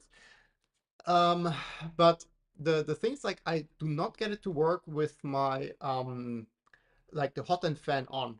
Um, I think it's something with the mini stealth burner, because Steve has the same with his, where like the fan is like vibrating in the mini stealth burner a bit, and that causes like a lot of vibration for the Ravo, or like a lot of invalid data. So for me on the V0 with the mini stealth burner, the Ravo does not work with the fan on, even with these like special like filter profiles. It doesn't work. Like it either I put on the filter profile, then it works with the fan on, but not with the fan off, or I have the normal profiles and it works with the fan off, but not on. So now what I did, I just wrote my macro in a way that the fan is off. Like whenever I do the bed probing, the fan is off. That works fine because you have to cool down the hot end anyways to like 170 to not damage the bed, because like the nozzle touches the bed. So basically now I have just a macro that um, it cools the nozzle to 170, and then the hot end fan turns off at 175, like below 175. And then there's like a little thing of Clipper is like if the hot end is heating, the hot end fan is always on. So basically before probing, I just set the hot end off, wait for 170, and then the fan is guaranteed off. And then I can probe very reliably with the Ravo. But yeah, with fan on, nah, not working. For a bigger printer, I think I would also just go with the eddy probe. That would be my go-to, especially now that the eddy probes start having like the automatic Z offset as well. It's perfect. For that, I would need to switch to Canon USB. Yeah, I mean that's also like a cool thing, to be honest. Like I really prefer having like a Canon tool board. Um, that's potentially something we will do on the Switchwire at some point. That we switch to like a Canon, sorry, to any probe there, just for fun. And the LDO USB one for SP does not have a downstream USB port yet. Apparently, they will have a new version in 5 months. Oh, cool. Yeah, that's good. That's like always for me the biggest thing with USB is like you then don't have the like option to have like a USB out basically. If I would do that, I would go with the SB2209 from Big Tree Tech. And then I would use the Big Tree Tech Eddy Duo, I think it's called, because then you can use the, like for CAN bus, it doesn't matter. You don't need a CAN out technically. You can just put two CAN wires together with whatever you want and it will work. So Canvas is a little bit more flexible there. So for now, like EBB 2209 and the Eddy Duo is I think the go-to for that. Eddy's not reliable for Z and sub? No? I think quite a lot of people use it. Like I don't have first-hand experience with that, so not sure, but I think for the Eddy Duo from Big T-Track, I'm not sure. But the beacon, for example, also has now the auto Z calibration, if I recall correctly. Mm, but yeah, I mean, you can always combine it, right? Like you can always have your regular end stop and then just use it for meshing. That also works. Cool. Yeah, like goal of the day is fulfilled. We have a Core XY motion system. We have flying gantry. So I would stop for today here. Um, that's pretty cool. I'm very happy. Like this went quite well, I would say. Like a little bit of struggle with the tap manual. Um, kind of threw in a loop that it didn't update it, but well, it is what it is. Um, yeah, I would say next week Friday we continue basically where we leave now. So next steps in the Voron manual, I think, is the nope. Now my display went into energy saver. Um, let's see. Yeah, we did the belts, we did the belts, we did the belts, we did the belts, belts. Lots of belts. We did the X carriage in a very different way, but we did.